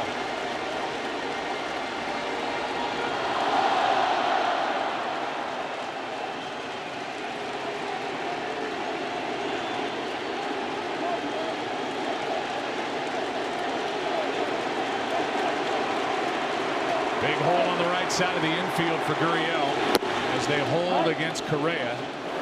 Almost hit one out to right, but was robbed by Judge back in the second. You know, there has been so many swings, so many great plays, and I don't mean swings at the plate, momentum swings. We talk about what the Yankees did to the Astros offense in their ballpark. Now you have to be a little concerned because what the Astros have done to the Yankees offense in this ballpark has been significant. That's outside, ball one.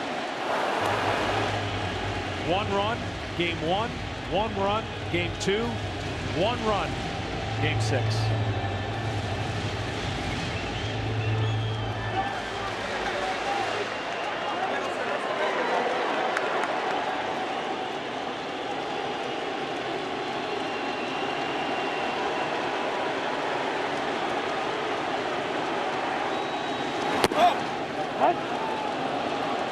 Strike 2 on Gurriel.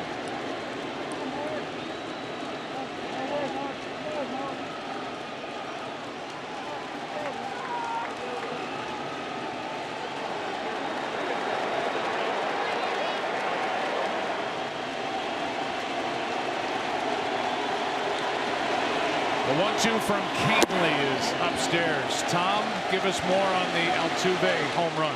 Well, I think Altuve is probably the world's greatest fastball hitter, and I think the Yankees learned that early in the series. 100 miles an hour from Chapman, base hit. Green, 97, base hit.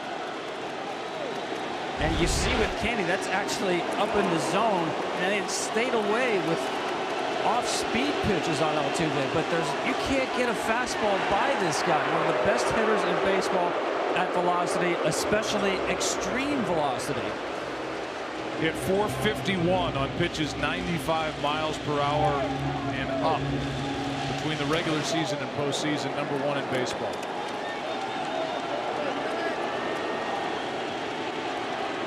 Here comes a 2-2 pitch from Cantley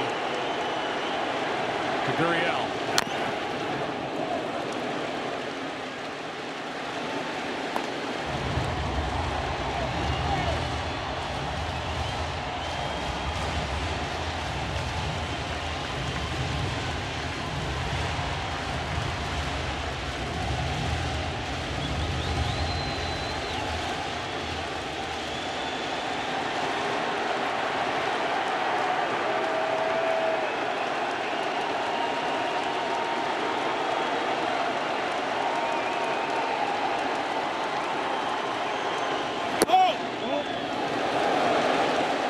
Full count.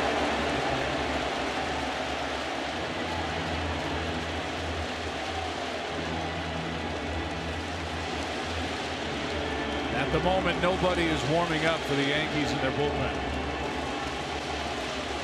Gurriel has dominated right-handed pitching all year.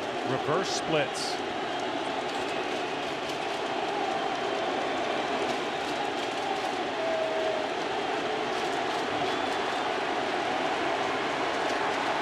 Correa at first is going. Pitch, ground ball, base hit to right, and Correa will end up at third.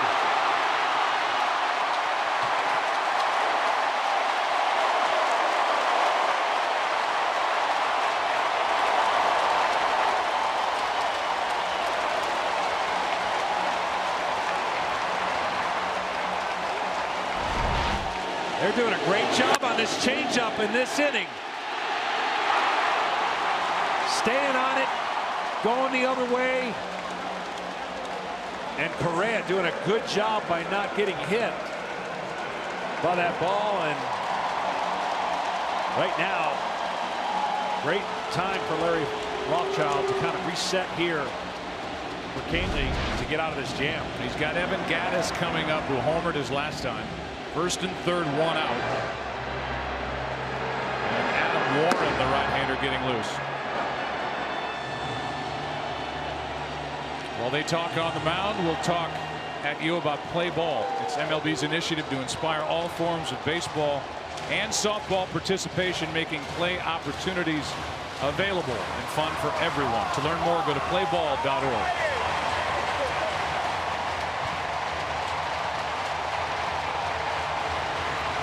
Now here in the 5th inning, we will welcome you inside our broadcast booth. I'm Joe Buck. That's the Hall of Famer, and this has really gone according to plan. Best case scenario for the Houston Astros. Yeah, it really is. And when you think about what Charlie Morton previously had to endure, what he's done, AJ's got to be ecstatic. Now, there's a lot of game left, and the Yankees have shown their ability to come back. And with the long ball, if they can limit the damage here, they're right in the game as well.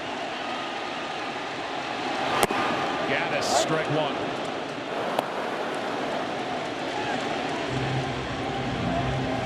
Homered leading off the 4th inning against Sabathia.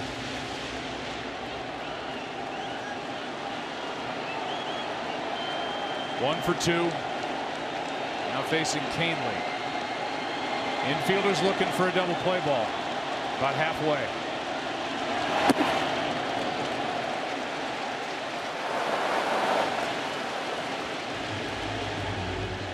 Canely came into the game in a tough situation. One pitch, got a ground ball to Didi. But the Yankees are playing it kind of halfway. A little surprising because Gaddis doesn't have a ton of speed, but they're going to let the speed of the bat determine which kind of play the middle infielders are going to make. Lead runners Correa at 3rd, Gurriel at 1st. 1 out, 1-1. Strike 2. Canely has strikeout stuff. Gaddis trying to put it in play, and we showed you these Yankee infielders shortened up. Still in a position where they could turn 2. High fastball.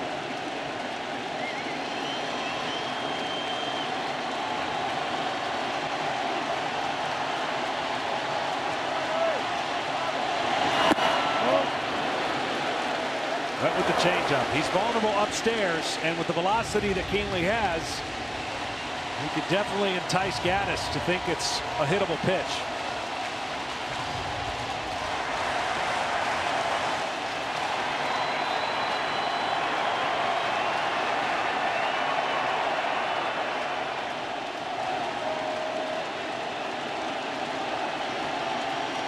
Time called at the plate.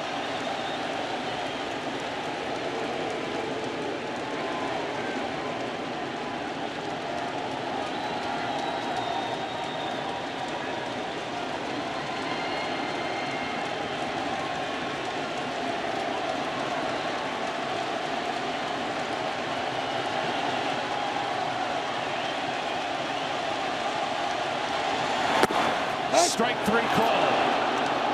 And a big strikeout for Canely. Trying to keep this a 2-run game. 1st and 3rd, 2 out. Huge strikeout. And he went with the fastball and caught it down the middle, but a little bit low in a perfect spot. And of course, Gaddis couldn't pull the trigger on it. The velocity 1 out. That's the first strikeout of a Houston hitter tonight. Now Brian McCann, who walked twice against the lefty Sabathia. McCann seeing a lot better, takes a lot of first pitch. Will he come out of the gate swinging here on the first pitch? Yes, and he comes up empty. And you could tell by the pitch selection, the changeup, they were not going to assume that that's what he was going to do and take. Great pitch and a good result for Canely. The Astros lead 2-0, but they have already left 6.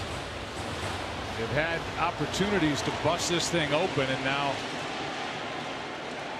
McCann has his chance with runners at the corners, 2 out.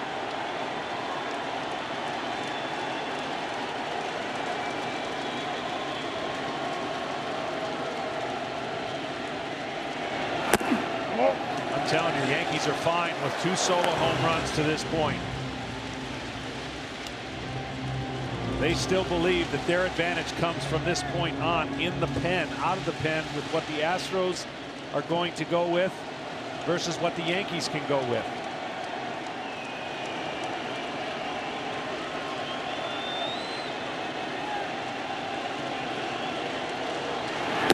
Oh.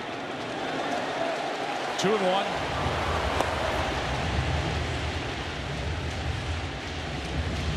The Astros, as you mentioned, have put a lot of pressure on the pitchers for the Yankees, creating opportunities every inning, it seems, waiting for that breakout hit to break it open.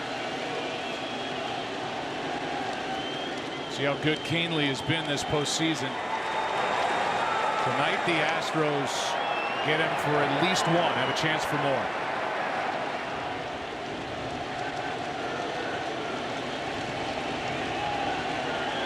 The 2-1. On the corner and a 2-2 count.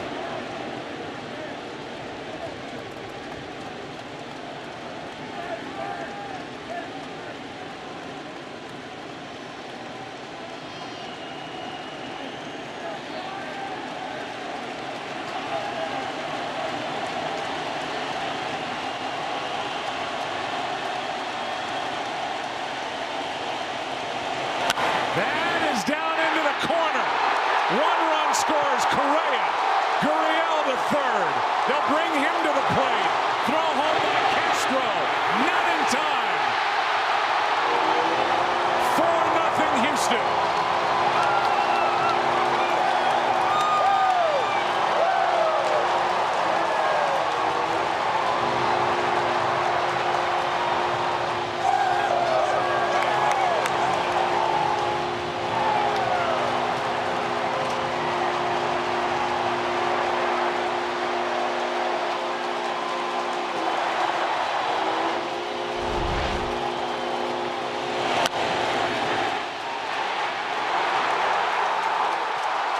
McCann, who was with the Yankees for 3 years, traded to Houston, delivers here in the 5th with a 2-run double. The Astros lead is 4. Canely taken out.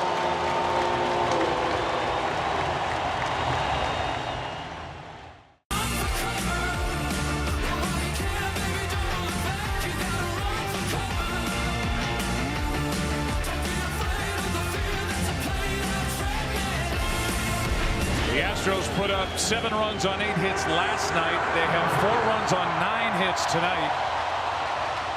And John, they have put together really good at bats against Sabathia, then Canely, and now it's Adam Warren into the game. Yeah, Warren's hoping to keep it right there. Let the offense start to go to work for the Yankees. Marwin Gonzalez gets to turn around and bat left-handed, takes a strike. McCann with 2 hits last night. The veteran catcher with 2 walks and a 2-out 2-run double here in Game 7.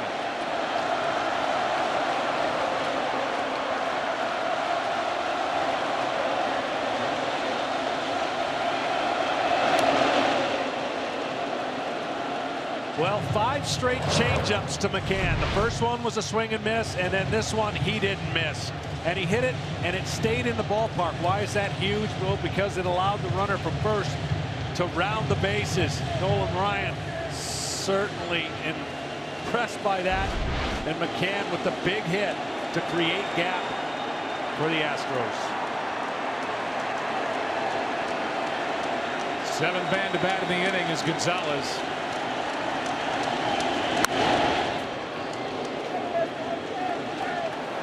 It's a lot of changeups from a guy who's got great velocity in Canely. Yeah, and that's going to be, you know, one of the things that you feel you're committed to make pitches. Sometimes you get tricked into thinking every one of them will work.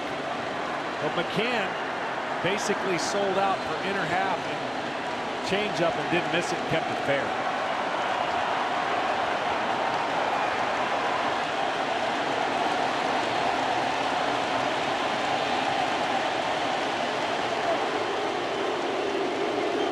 "17 of the 25 pitches Canely threw tonight were changeups."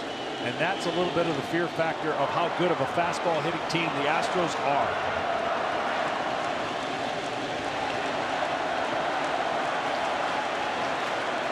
And now Sanchez and Warren can't get together on what to throw. So Sanchez out to talk.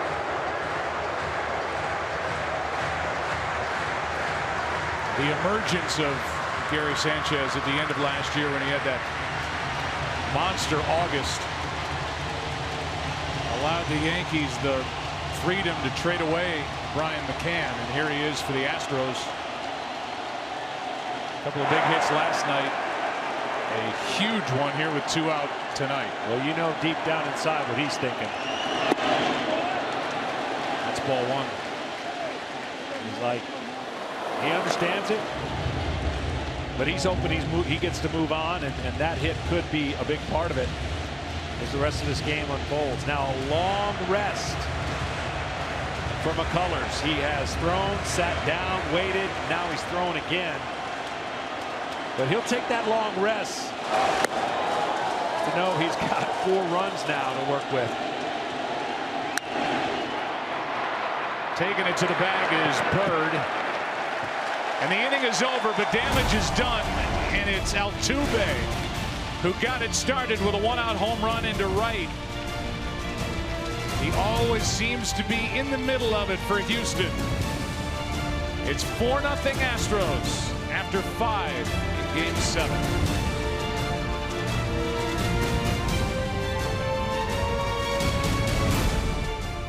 Fifth, it's 4-0. Altuve and McCann. Top of the order for New York against Lance McCullers Jr., who got the start in Game 4. Outside corner for a strike, and in that game, John, he got into the 7th inning. 6+ 1 run, 2 hits, 2 walks, 3 strikeouts, the home run to Judge, and that was the end of his night. And at that point, he was leading 4-0 before the home run. Yankees came back and won. That is into left. Gardner is on to start the inning as Gonzalez gets it back into the infield. That's how the 6th inning begins against Lance McCullers. Well, he sat for 23 minutes, so that's part of it. But if you're wondering what's the biggest comeback in Game 7 history, it's 4. And it was the Yankees. And Boone's big home run against the Red Sox. So the Yankees are definitely not out at all with their offense. And all they got to do is chip away and look for that one big swing as well. Gardner, by the way, just picked up his 4th hit of this LCS as Aaron Judge stands in. Last time McCullers faced Judge, Judge went deep to center. Strike 1 came right after him. McCullers is known for his power breaking ball. Not only known for it, he throws it about as hard as anybody, and he throws it a lot. Now on short rest coming out of the pen, that's his go-to pitch. Will it be as sharp?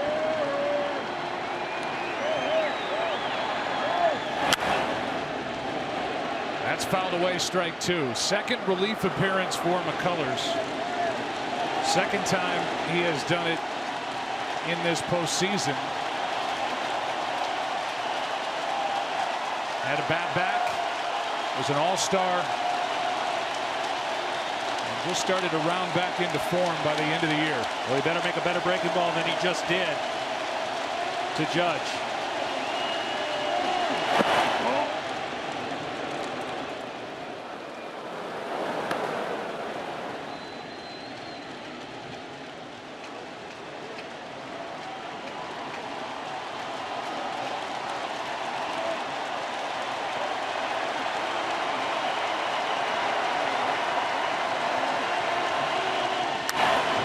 Foul outside 3rd.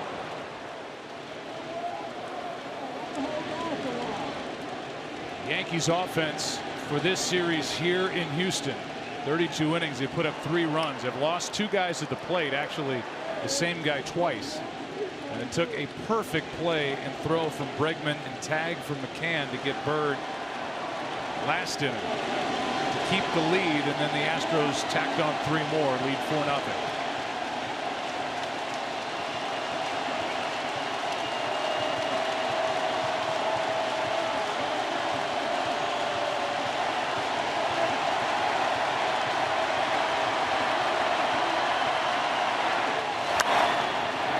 Popped up on the infield, foul ground for Bregman. Judge 0 for 3. A game summary brought to you by Budweiser. Evan Gattis with the first RBI and a solo shot in the fourth. Jose Altuve went deep in the fifth, the first of 3 runs in the inning, the other 2 scoring on a 2-out 2-run double by McCann. And here's the defensive play in the top of the fifth on a ball hit by Frazier.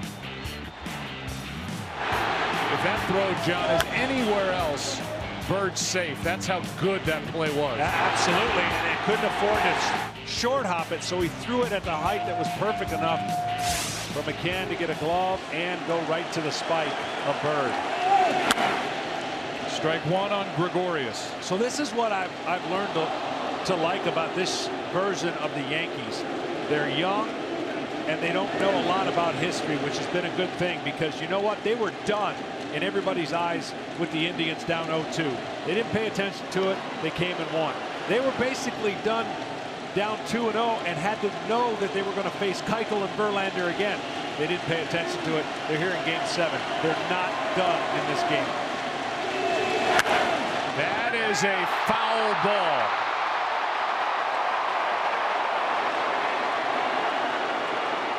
Good play by Gurriel, but a foul ball.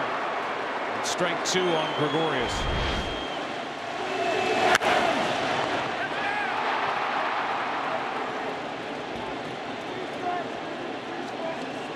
Great play for maybe a guy they didn't know what position he was going to be for them. Played on the left side of the infield, third baseman primarily in Cuba. 33-year-old rookie. And he was in the middle of that 3-run rally in the bottom of the 5th with a big base hit to right.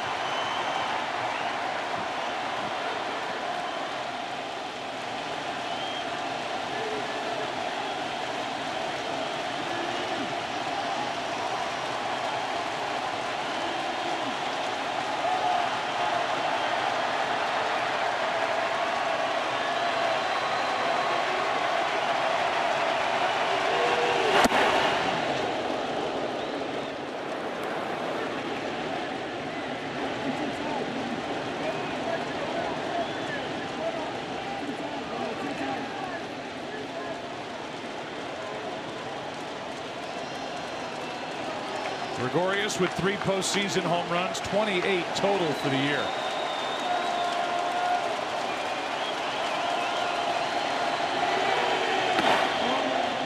Good job laying off that pitch. 2-2.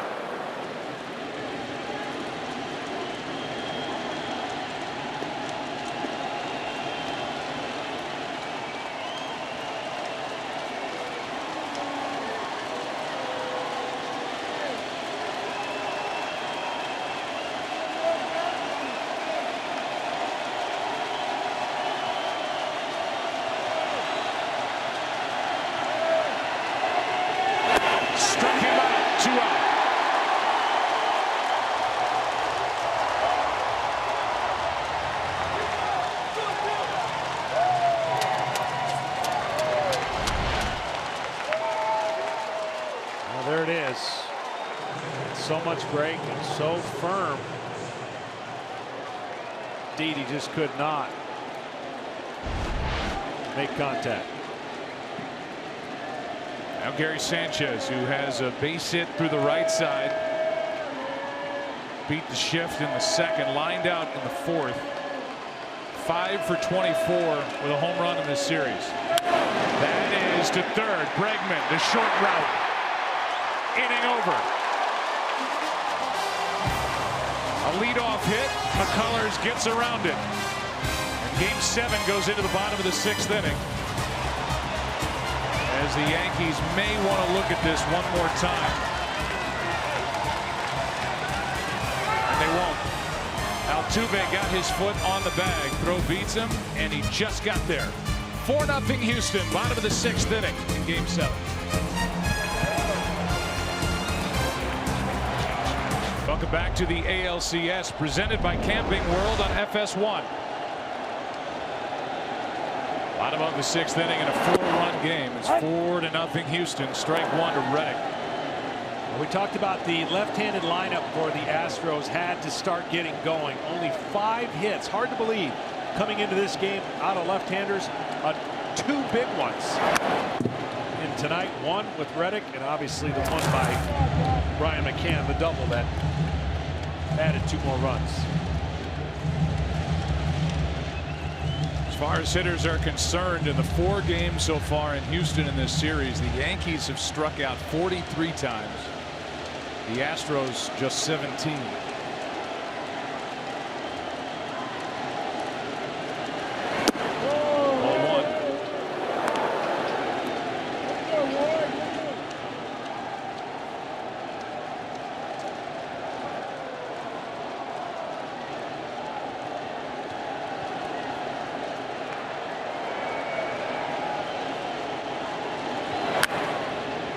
That's out of play.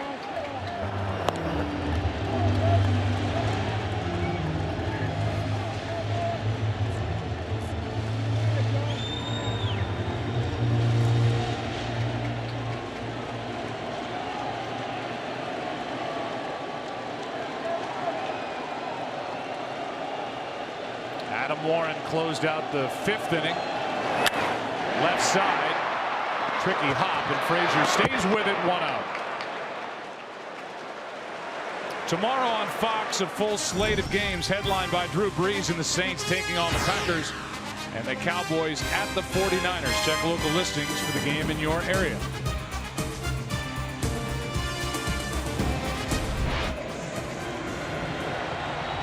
With 1 out, back to the top of the order, and George Springer.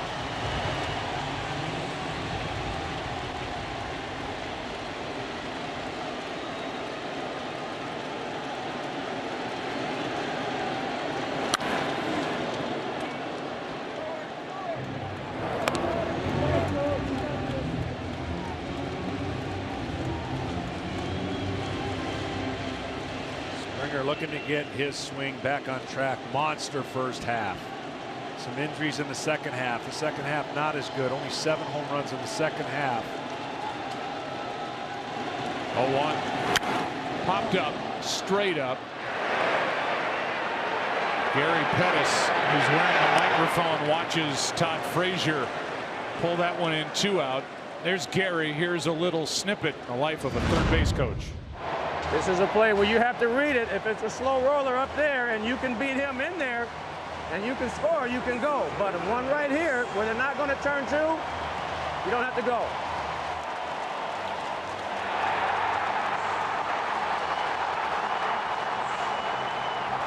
Come on! Come on! Come on! Yeah! Thanks to Gary for wearing the microphone. That last part on the 2-out 2-run double by McCann, and now a ball down to the number 2 hitter Alex Bregman.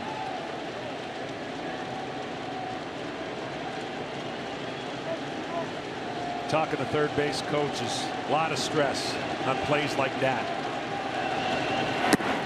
When to send a guy, split-second decisions. You never want to be talked about as a third base coach, is what they'll tell you. Gary, a longtime American leaguer with the then named California Angels, Detroit, Texas. Short while in San Diego, and then ended in Detroit back in 1992.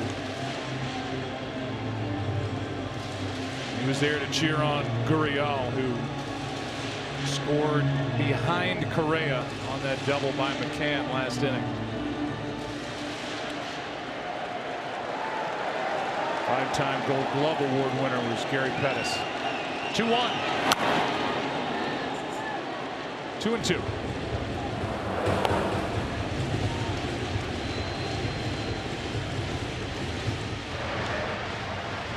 David Robertson getting loose. The Yankees in the 7th will have Bird, Castro, and Hicks.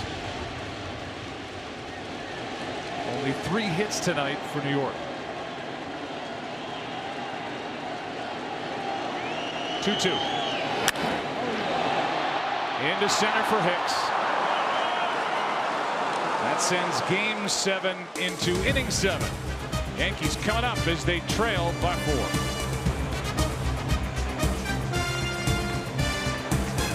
jackets, sombreros, and more. Celebrate your favorite team with the latest postseason gear at MLBshop.com. 7th inning, getting late. Yankees have only their 3 hits. Charlie Morton outstanding in his start. Now McCullers for his 2nd inning. Ball 1 high to Greg Bird. Bird led off the 5th inning with a double. He came to the plate on a ground ball hit to third by Todd Frazier, was thrown out. And he flies one here into the air in left center field. Back at the wall. It is caught for the out. Springer. His 2nd leaping catch of the series.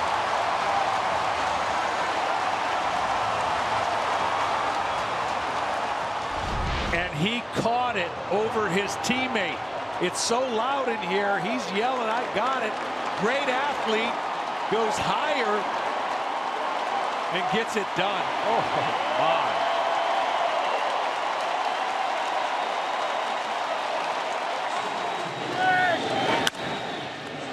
He's got to travel a long way for this.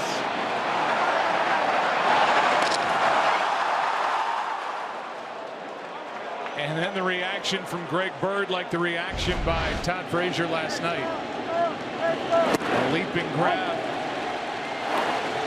in just about the same area, maybe a little more toward straightaway left field on the ball hit by Frazier last night. And he's telling him, I got this, move over. Castro checked his swing. You know, as short as it plays down left field and right field, there's a ton of room in the gaps in center field, and such an athletic center fielder could have a field day here. Of course, there's no more hill to worry with, but there's all kinds of angles and all kinds of issues, but not for Springer. Strike 2 on Castro from McCullers.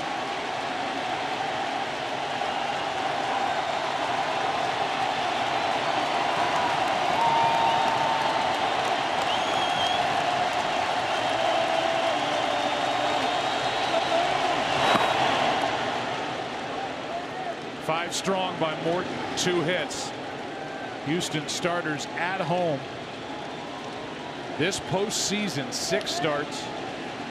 A 5-0 record coming into tonight. Right now, Morton on the receiving end of this 4-0 score and in line for a win if they hang on. An ERA of 0.91. So the starting rotation has been outstanding for A.J. Hinch this postseason at home. Verlander and Keuchel against the Red Sox. Keuchel, Verlander 2 times, and now Morton against the Yankees. 46 strikeouts, 9 walks, no home runs allowed. And again, an ERA under 1. Yeah, he definitely felt comfortable against this team. Spinning the baseball. 2-2. Castro strikes out. Well, last night, this was a tense moment.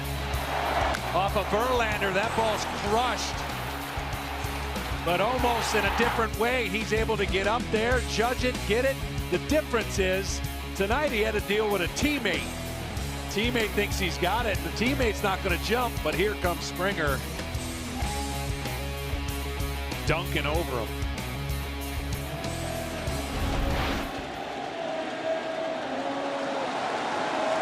Two out, nobody on, and Aaron Hicks at the plate.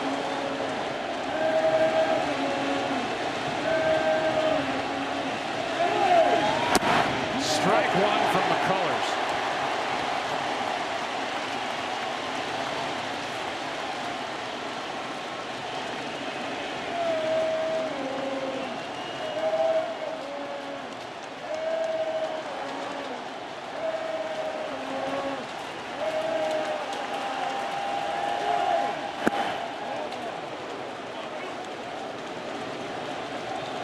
McCullers was 7-2 with an ERA just over 3 with 106 strikeouts before the All-Star break. He was an American League All-Star.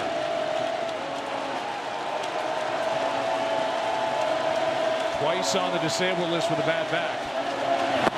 Big time weapon out of the bullpen here tonight in the count 1-2. Well, as a starter on the year, he loved pitching with the lead. Who doesn't? Behind, he had an 8.54 ERA. He's a rhythm pitcher. He loves to get it and go, and as we talked about, he loves his breaking ball.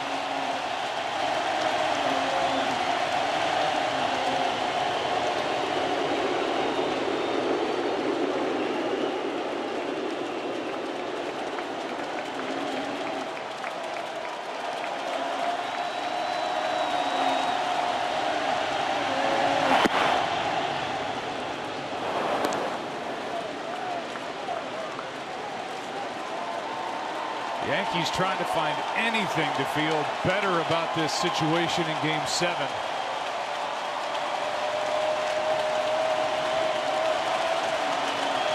Hicks chops it to the right side. The flip for the out. Time to stretch with Jose Altuve coming up for Houston. What a player on baseball's grandest stage. Homered last night, he's homered tonight. Astros up by 4.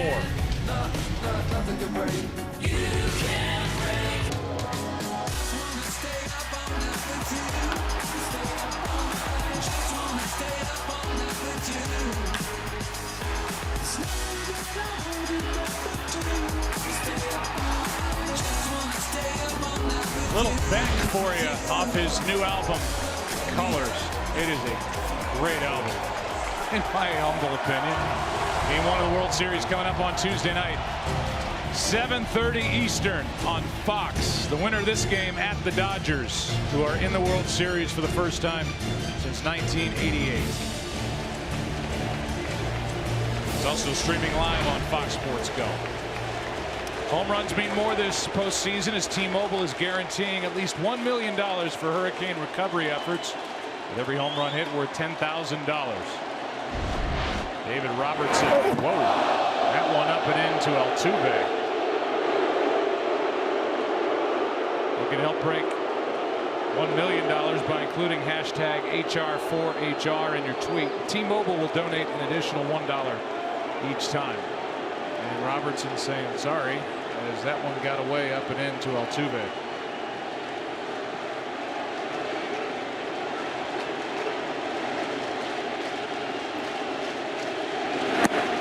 That got Altuve's attention and the attention of everybody packed into this very loud Minute Maid Park. Yeah, and for those who have to go to work tomorrow, and if you have to be on your feet, bosses, you might want to give them a little bit of a break. They've been on their feet all game. Ramped up this crowd has been. Two great settings in this series, Yankee Stadium and Minute Maid Park.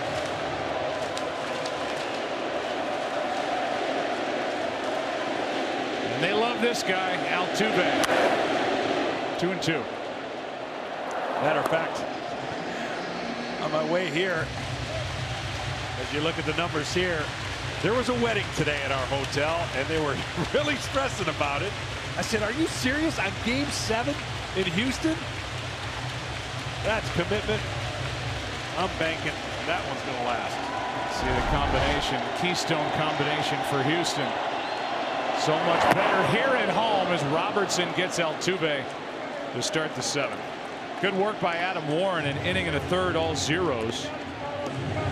Canely went an inning and a third, 3 runs on 4 hits, a lot of changeups, a lot of home run.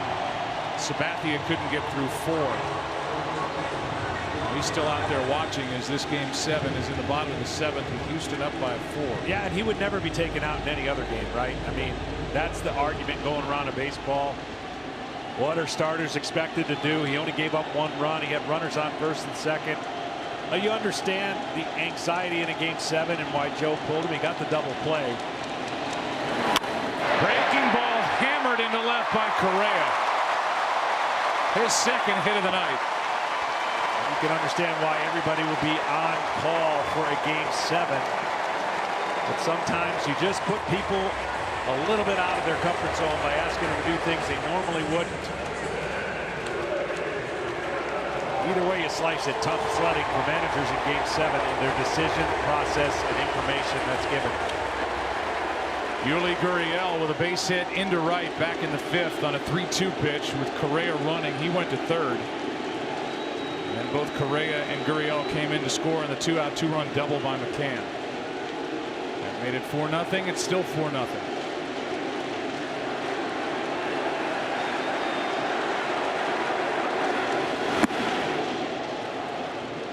Strike 1.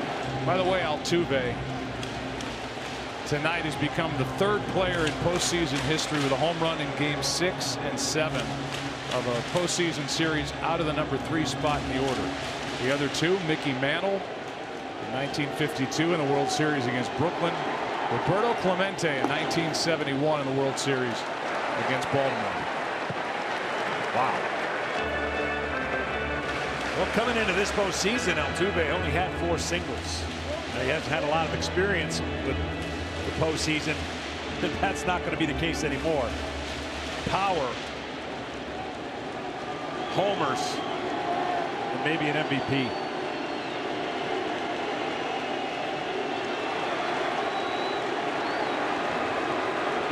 One to Gurriel.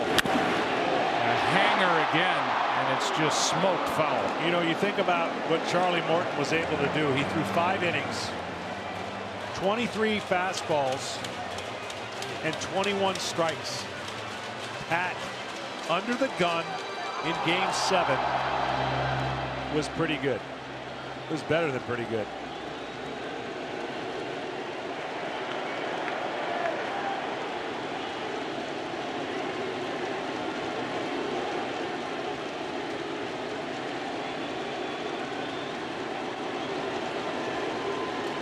Gurriel with that close stance now opens it up a bit and waits for a 1-2. And takes ball 2.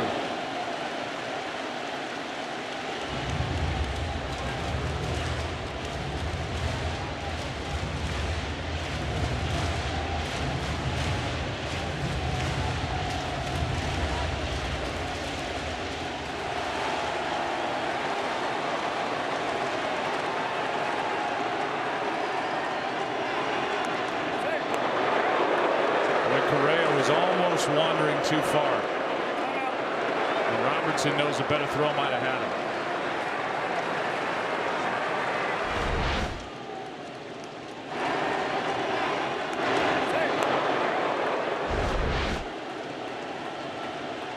Two balls, 2 strikes on Yuli Gurriel.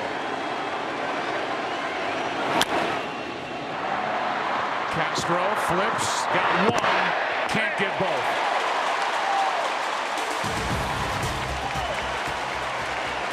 The force out at second base puts Gurriel on. Once it got past Robertson, no chance to get 2. And Correa did the right thing in stopping just in case Castro was going to tag him or make the throw.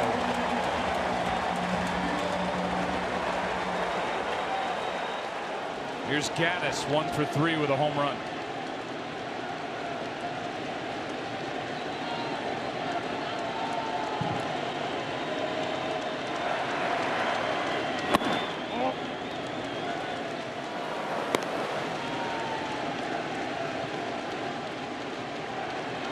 New York in the 8th inning will have Frazier, Headley, Gardner. Anybody gets on Aaron Judge. And that's the goal, is to get people on for Aaron Judge.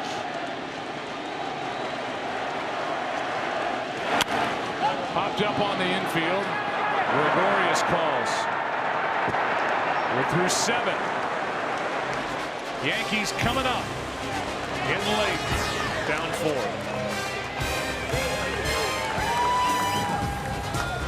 Yes, on FS1 is presented by Camping World, America's #1 RV retailer since 1966, and is sponsored by Steal a Base, Steal a Taco, only at Taco Bell, and by Budweiser, who reminds you to give a damn, don't drive drunk. Well, the Yankees are looking for something to set this game and therefore this series on its ear, because right now Game 7 has been all Houston. Ball one from McCullers inside to Todd Frazier. McCullers coming into this inning, 26 pitches, 17 curveballs. So a tale of two different starters. He's never worked on 3 days rest, which he is right now. He threw 81 pitches when he worked so well in Game 4 back at Yankee Stadium. And this, as Brent Strom looks at the numbers, is exactly what A.J. Hinch wanted. Morton, McCullers, and then Giles to close it. And here's what you can't do if you're McCullers. And he's looking in the dugout a couple different ways. What you can't do is start thinking about winning the World, getting to the World Series and winning this game. You've got to execute. That is a leadoff walk here in the 8th inning. And the batter will be the number 9 man, Chase Headley. And again, remember, Aaron Judge is lurking in the heart of this order. It was the number 1 home run hitting lineup in the league. Body language didn't like it right there. Looking around and certainly telling Correa, no, I'm good, I'm good. Well, you got to get refocused. 5 in a row of missed, and the veteran McCann is going to go out and slow him down. Something ain't right, and he keeps looking into the dugout for reasons I would not be understanding.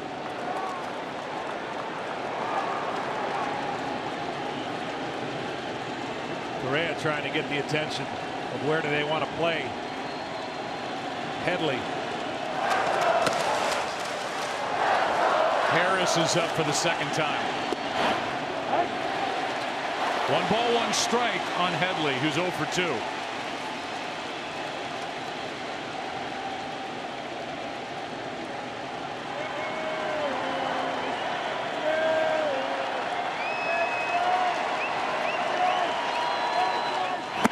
Late swing and a miss, strike 2.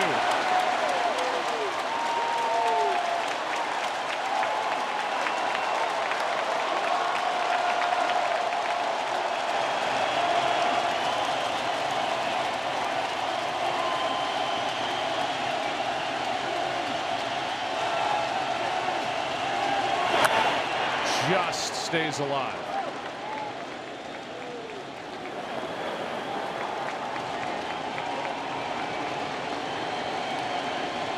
Headley, the former Padre, year 3 of a 4-year deal, a big at bat to turn this lineup over, down by 4, 1 on, nobody out.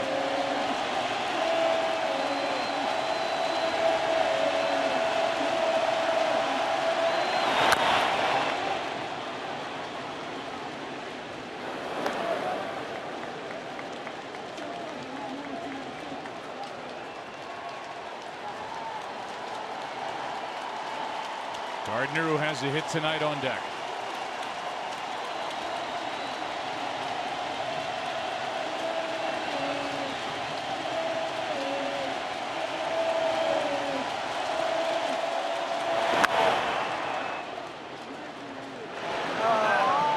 Three straight foul balls by Headley. Got to bounce one. Headley's done a nice job seeing it, or you got to change it up and throw a fastball away. The reason I made that comment about McCullers, he's not really been in these situations during the year in the 8th inning with a chance that all that's risked and on the line. So process the information differently. A strikeout for the first out.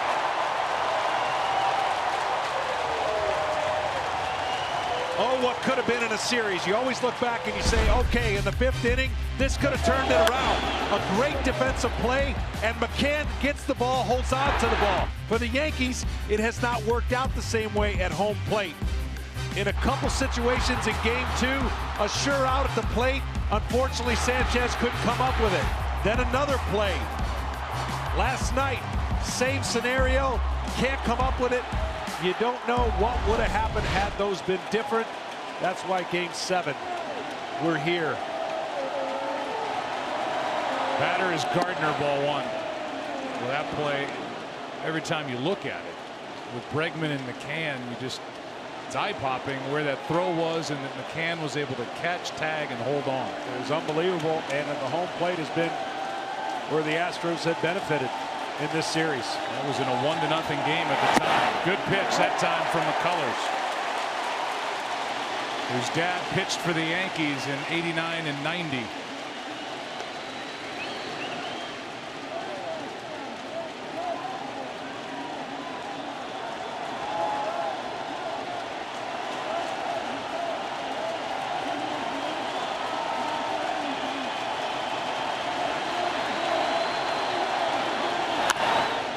Strike two. This is where Gardner gets tough. Usually on a lot of fastballs, but he battles with 2 strikes.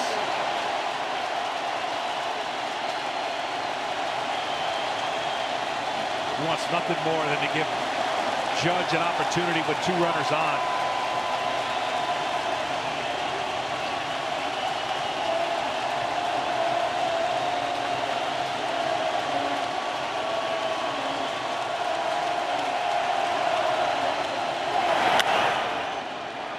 In the air to center, easy for Springer. 2 out.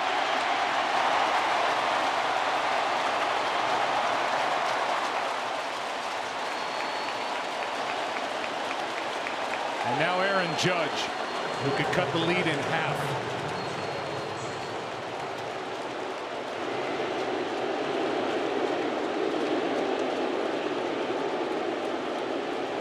"11 straight curveballs after walking Frazier."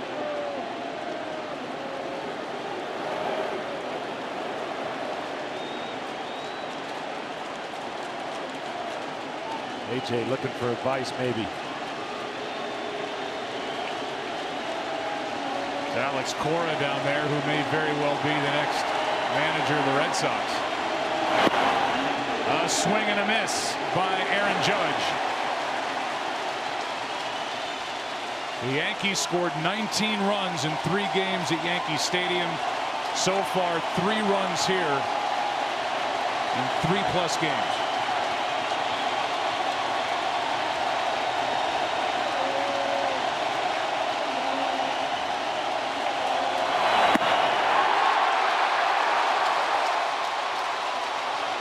"13 in a row."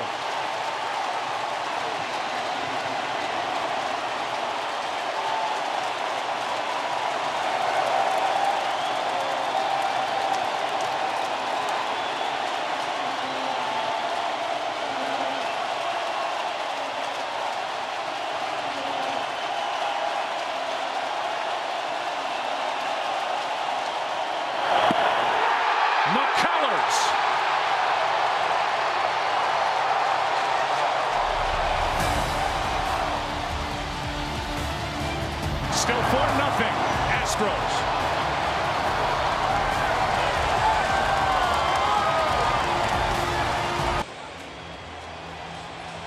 With the home runs hit tonight by Evan Gattis and Jose Altuve, T-Mobile will be donating an additional $20,000 for hurricane recovery efforts. With 79 home runs hit so far this postseason, the total amount has been $790,000.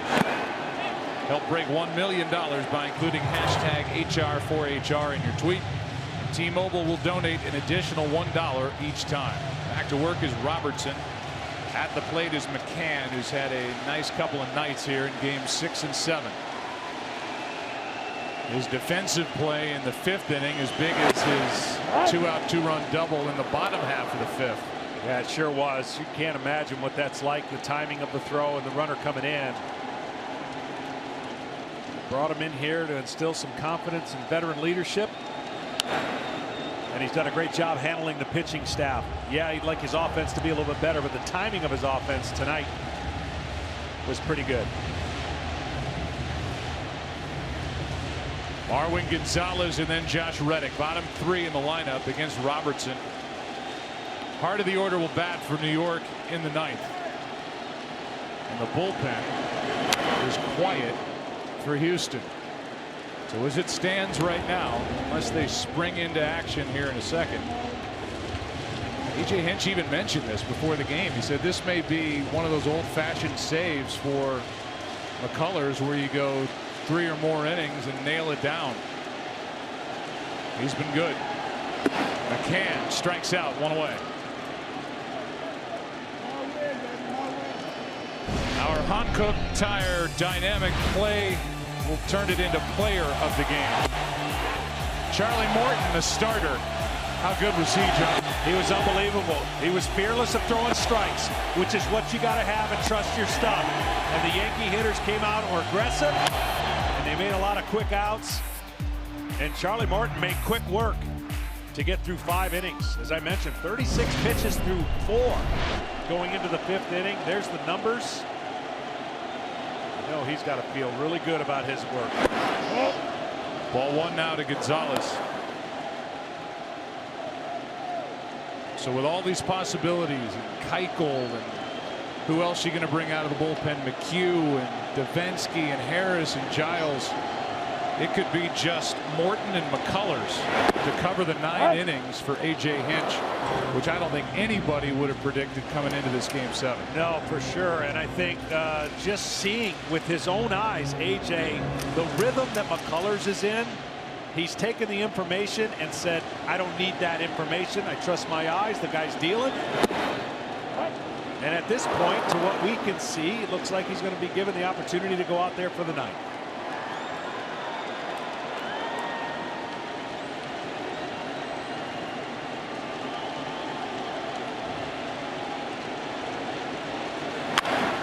To the right side, Castro knocks it down, gets the out, 2 away.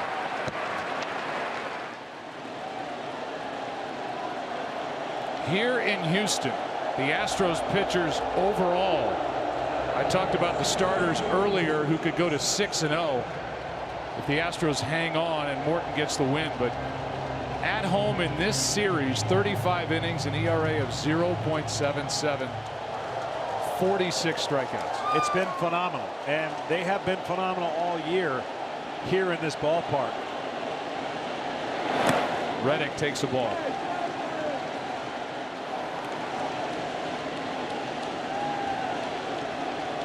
But the difference and the talk around here, Justin Verlander, just before midnight. That's out of play, 1 ball, 1 strike. Just getting him has turned this team from a really good team to an elite team. And without him, we wouldn't be playing Game 7, of course.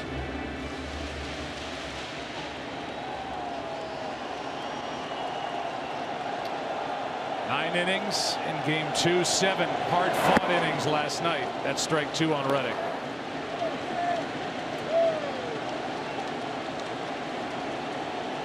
Verlander is 4-0 this postseason with Houston. 1-2. That's down 2-2. We've seen it tonight a couple of times, certainly last night. Earlier in this series, the Astros pitching has kept a home run hitting team to the big part of this park. That's been key and huge, and you know, inches from a different result. Reddick strikes out. Sanchez finishes it off at first, and this game goes into the 9th. The Astros are 3 outs away from their 2nd pennant in franchise history. Last chance for New York.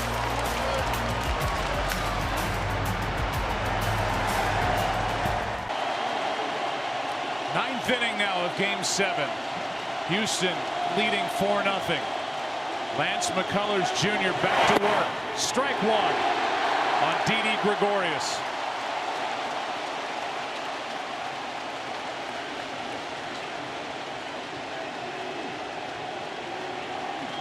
McCullers trying to go 4 innings here tonight. That's foul.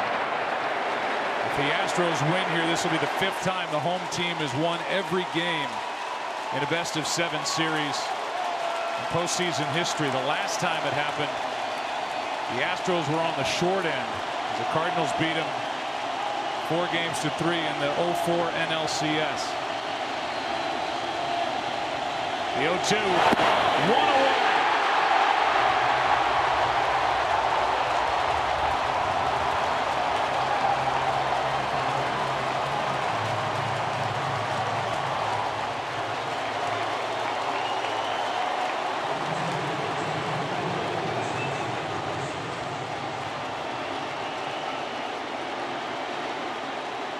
Now Gary Sanchez 1 for 3 tonight.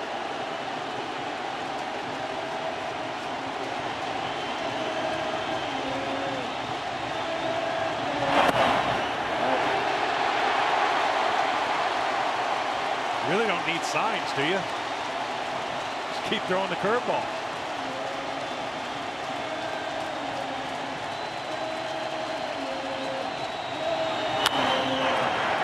The Yankee fans don't want to hear it right now because A, who knows how this game ends, and B, we're within one win of the World Series. This has been a great year for the New York Yankees. Ahead of schedule, they're loaded. I mean, coming out of spring training, they didn't know what Aaron Judge was going to be. They didn't know that they had an all-star in Luis Severino. Tanaka's been terrific this postseason. A full year for the guy at the plate. Sanchez hit 33 home runs. They got Bird healthy. I mean, there is nothing but bright days ahead for this very, very loaded young team. Oh, absolutely. And it's been a fantastic year.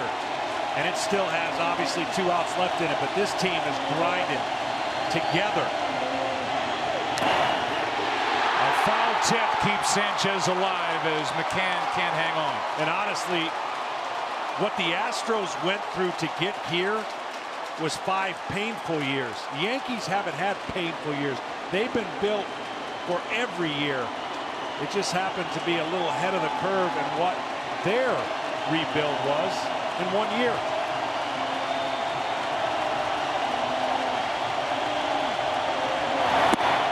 Two out.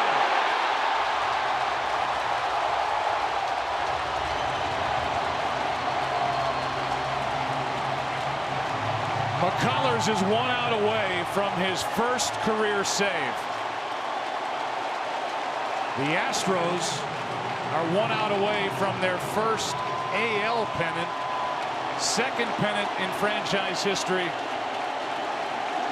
A franchise that dates back to 1962. Greg Bird, 2 out, bases empty, ball 1.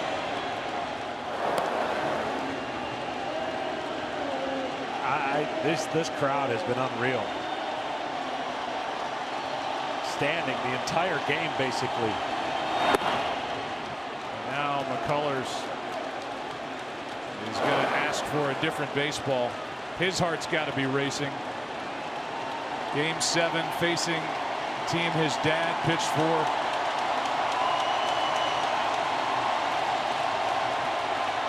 One out away from a save in Game 7. Bird into center. Springer says he's got it. The Houston Astros win the pennant.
Charlie Morton and Lance McCullers Jr. combine on a 3-hit shutout in Game 7. Unconventional, yes, but that's what the Astros have been. A.J. Hinch has done a great job. And the Astros were built for 2017. They're being given a chance by going to the World Series and winning their first ever. What a game tonight. baseball to play. For the two right-handers. Here's how it ended with Springer, who made a couple of crazy catches the last two nights, including one tonight.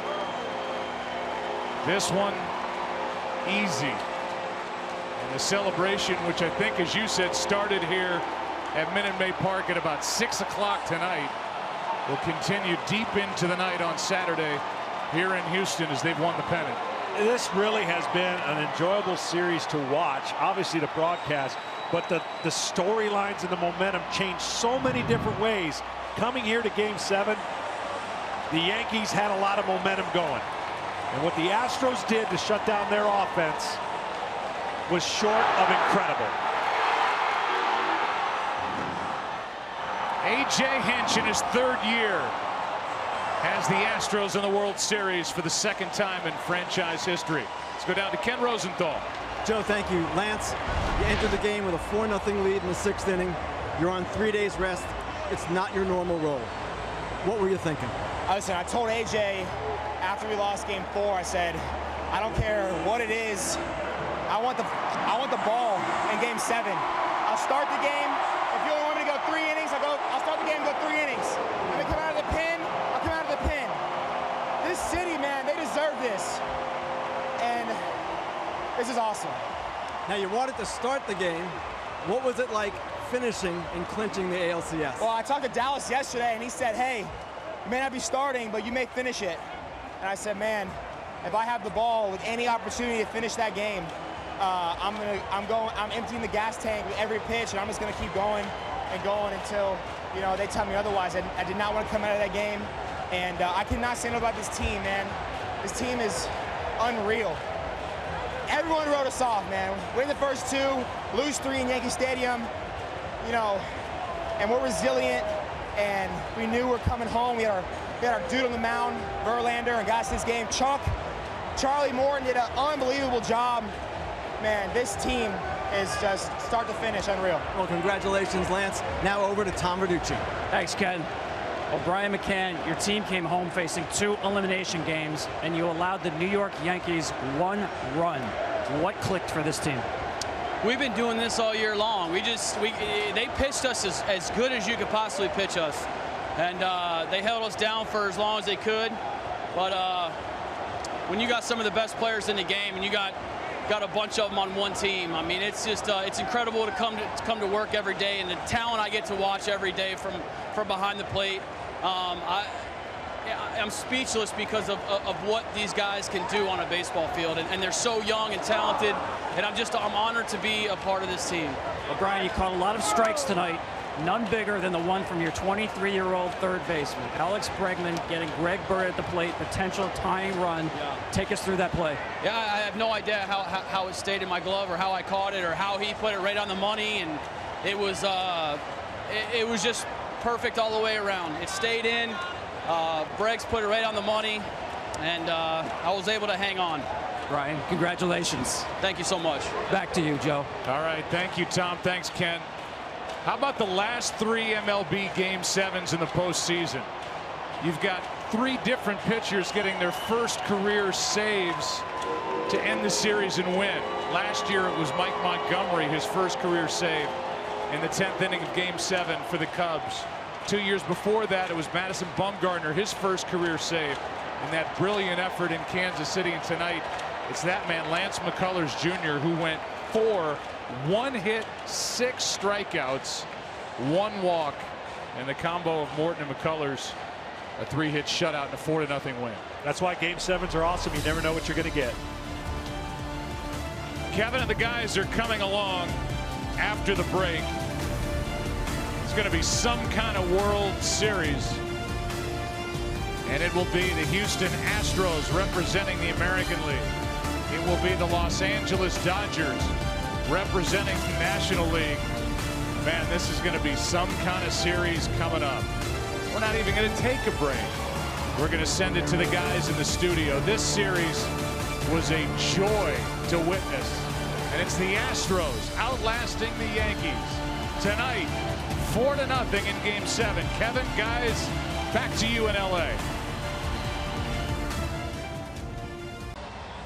Glad to see you, Frank.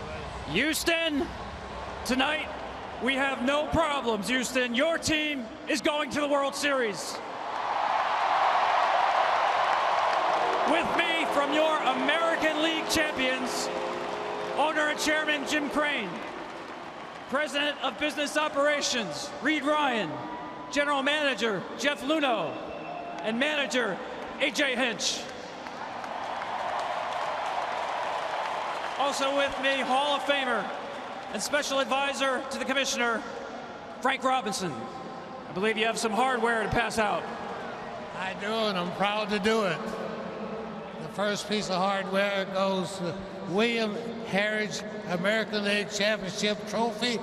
It will be presented to Jim Crane, owner and president of American League Champions.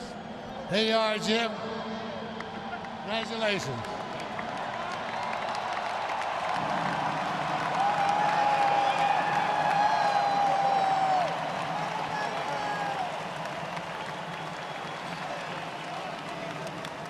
Now, Jim, you know there's a lot of joy in this building, and your team played 4 games in this series at home and won every one of them, while hurricane recovery efforts still go on. So tell me about the bond between this community and this team. Well, you know, first of all, I want to thank our great fans. With a big hurricane that came through here, everybody's been pulling together. It's kind of a dream come true for the city to be able to make it this far and have a chance to win the World Series. We've got a great team. Jeff's done a hell of a job. He works well with AJ, Reed. You know, everybody works together, including the entire staff in the building. I appreciate all the hard work. But most of all, thank you, fans, for supporting us. Congratulations. Jeff, you're the architect of this team. You built a great team, and then you made it better with 2 seconds to spare at the end of August with a big trade to bring Justin Verlander here. Tell me about this group of guys you put together. This is one of the best group of players I've seen in my 14-year career in baseball. I knew it was just a matter of time before the bats got going. Yankees, hat tip to them. They were a great team, great competition, but we're going to the World Series. This one's for the city of Houston. Congratulations. AJ, your team came home facing 2 elimination games, and your staff allowed the New York Yankees 1 run in those 2 games. What clicked for this team in Games 6 and 7? You know what, Houston? We're going to the World Series.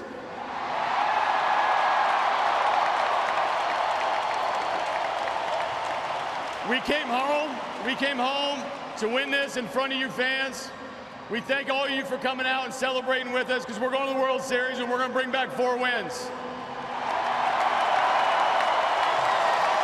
Congratulations. I also want to ask you about your pitching plans for tonight.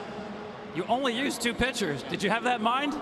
As long as they were good, they were going to be our guys. Charlie Morton, Lance McCullers, no runs, bunch of punch-outs, going to the World Series. Congratulations. We're not done yet. Mr. Robinson, I believe you have more hardware to give out. I do. In this case, I wish I had 25 to give out, because the Astros had a tremendous season, outstanding series, and there were 25 at least or more most valuable players. But they only gave me 1 trophy to give out. And the Lee McPhail MVP trophy goes to Justin Verlander.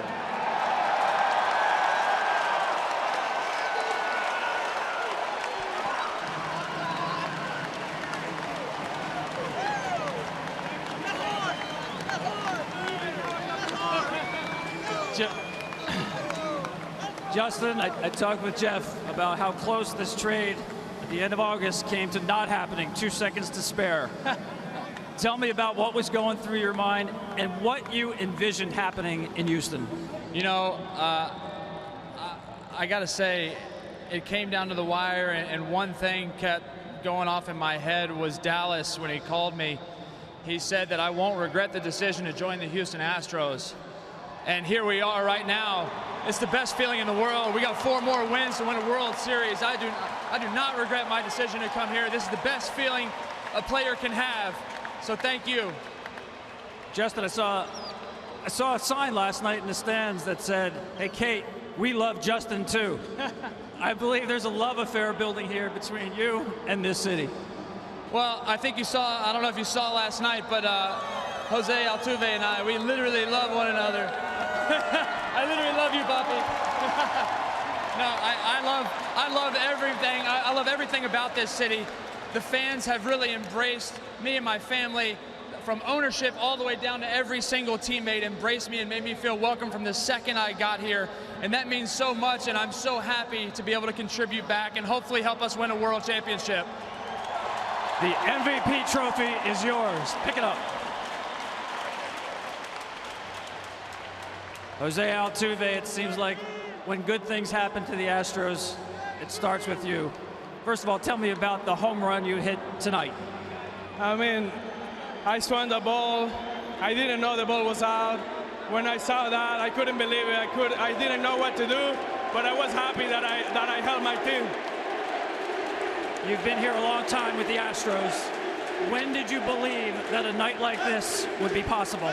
I mean, since the day one in the spring training, when I got to the clubhouse and I saw around, I saw Carlos Beltran, I saw Brian McCann.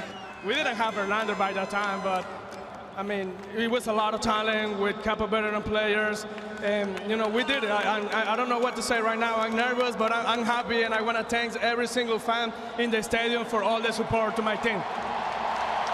Well, enjoy it, and I hear Los Angeles is pretty nice this time of year. We'll see. We're looking forward to go there, and I know we're gonna go there and play hard and try to make it happen. We'll see you at the World Series. Back to you, Joe. Well, this game, this series, wow. What an absolute thrill to be a part of it. And Justin Verlander, as they said down there, with 2 seconds to spare, the deal was made. He signed off on it to be a part of something special. He's a part of something special. Off to the World Series go the Astros. Verlander, the MVP. Kevin, back to you with more interviews to come from Houston.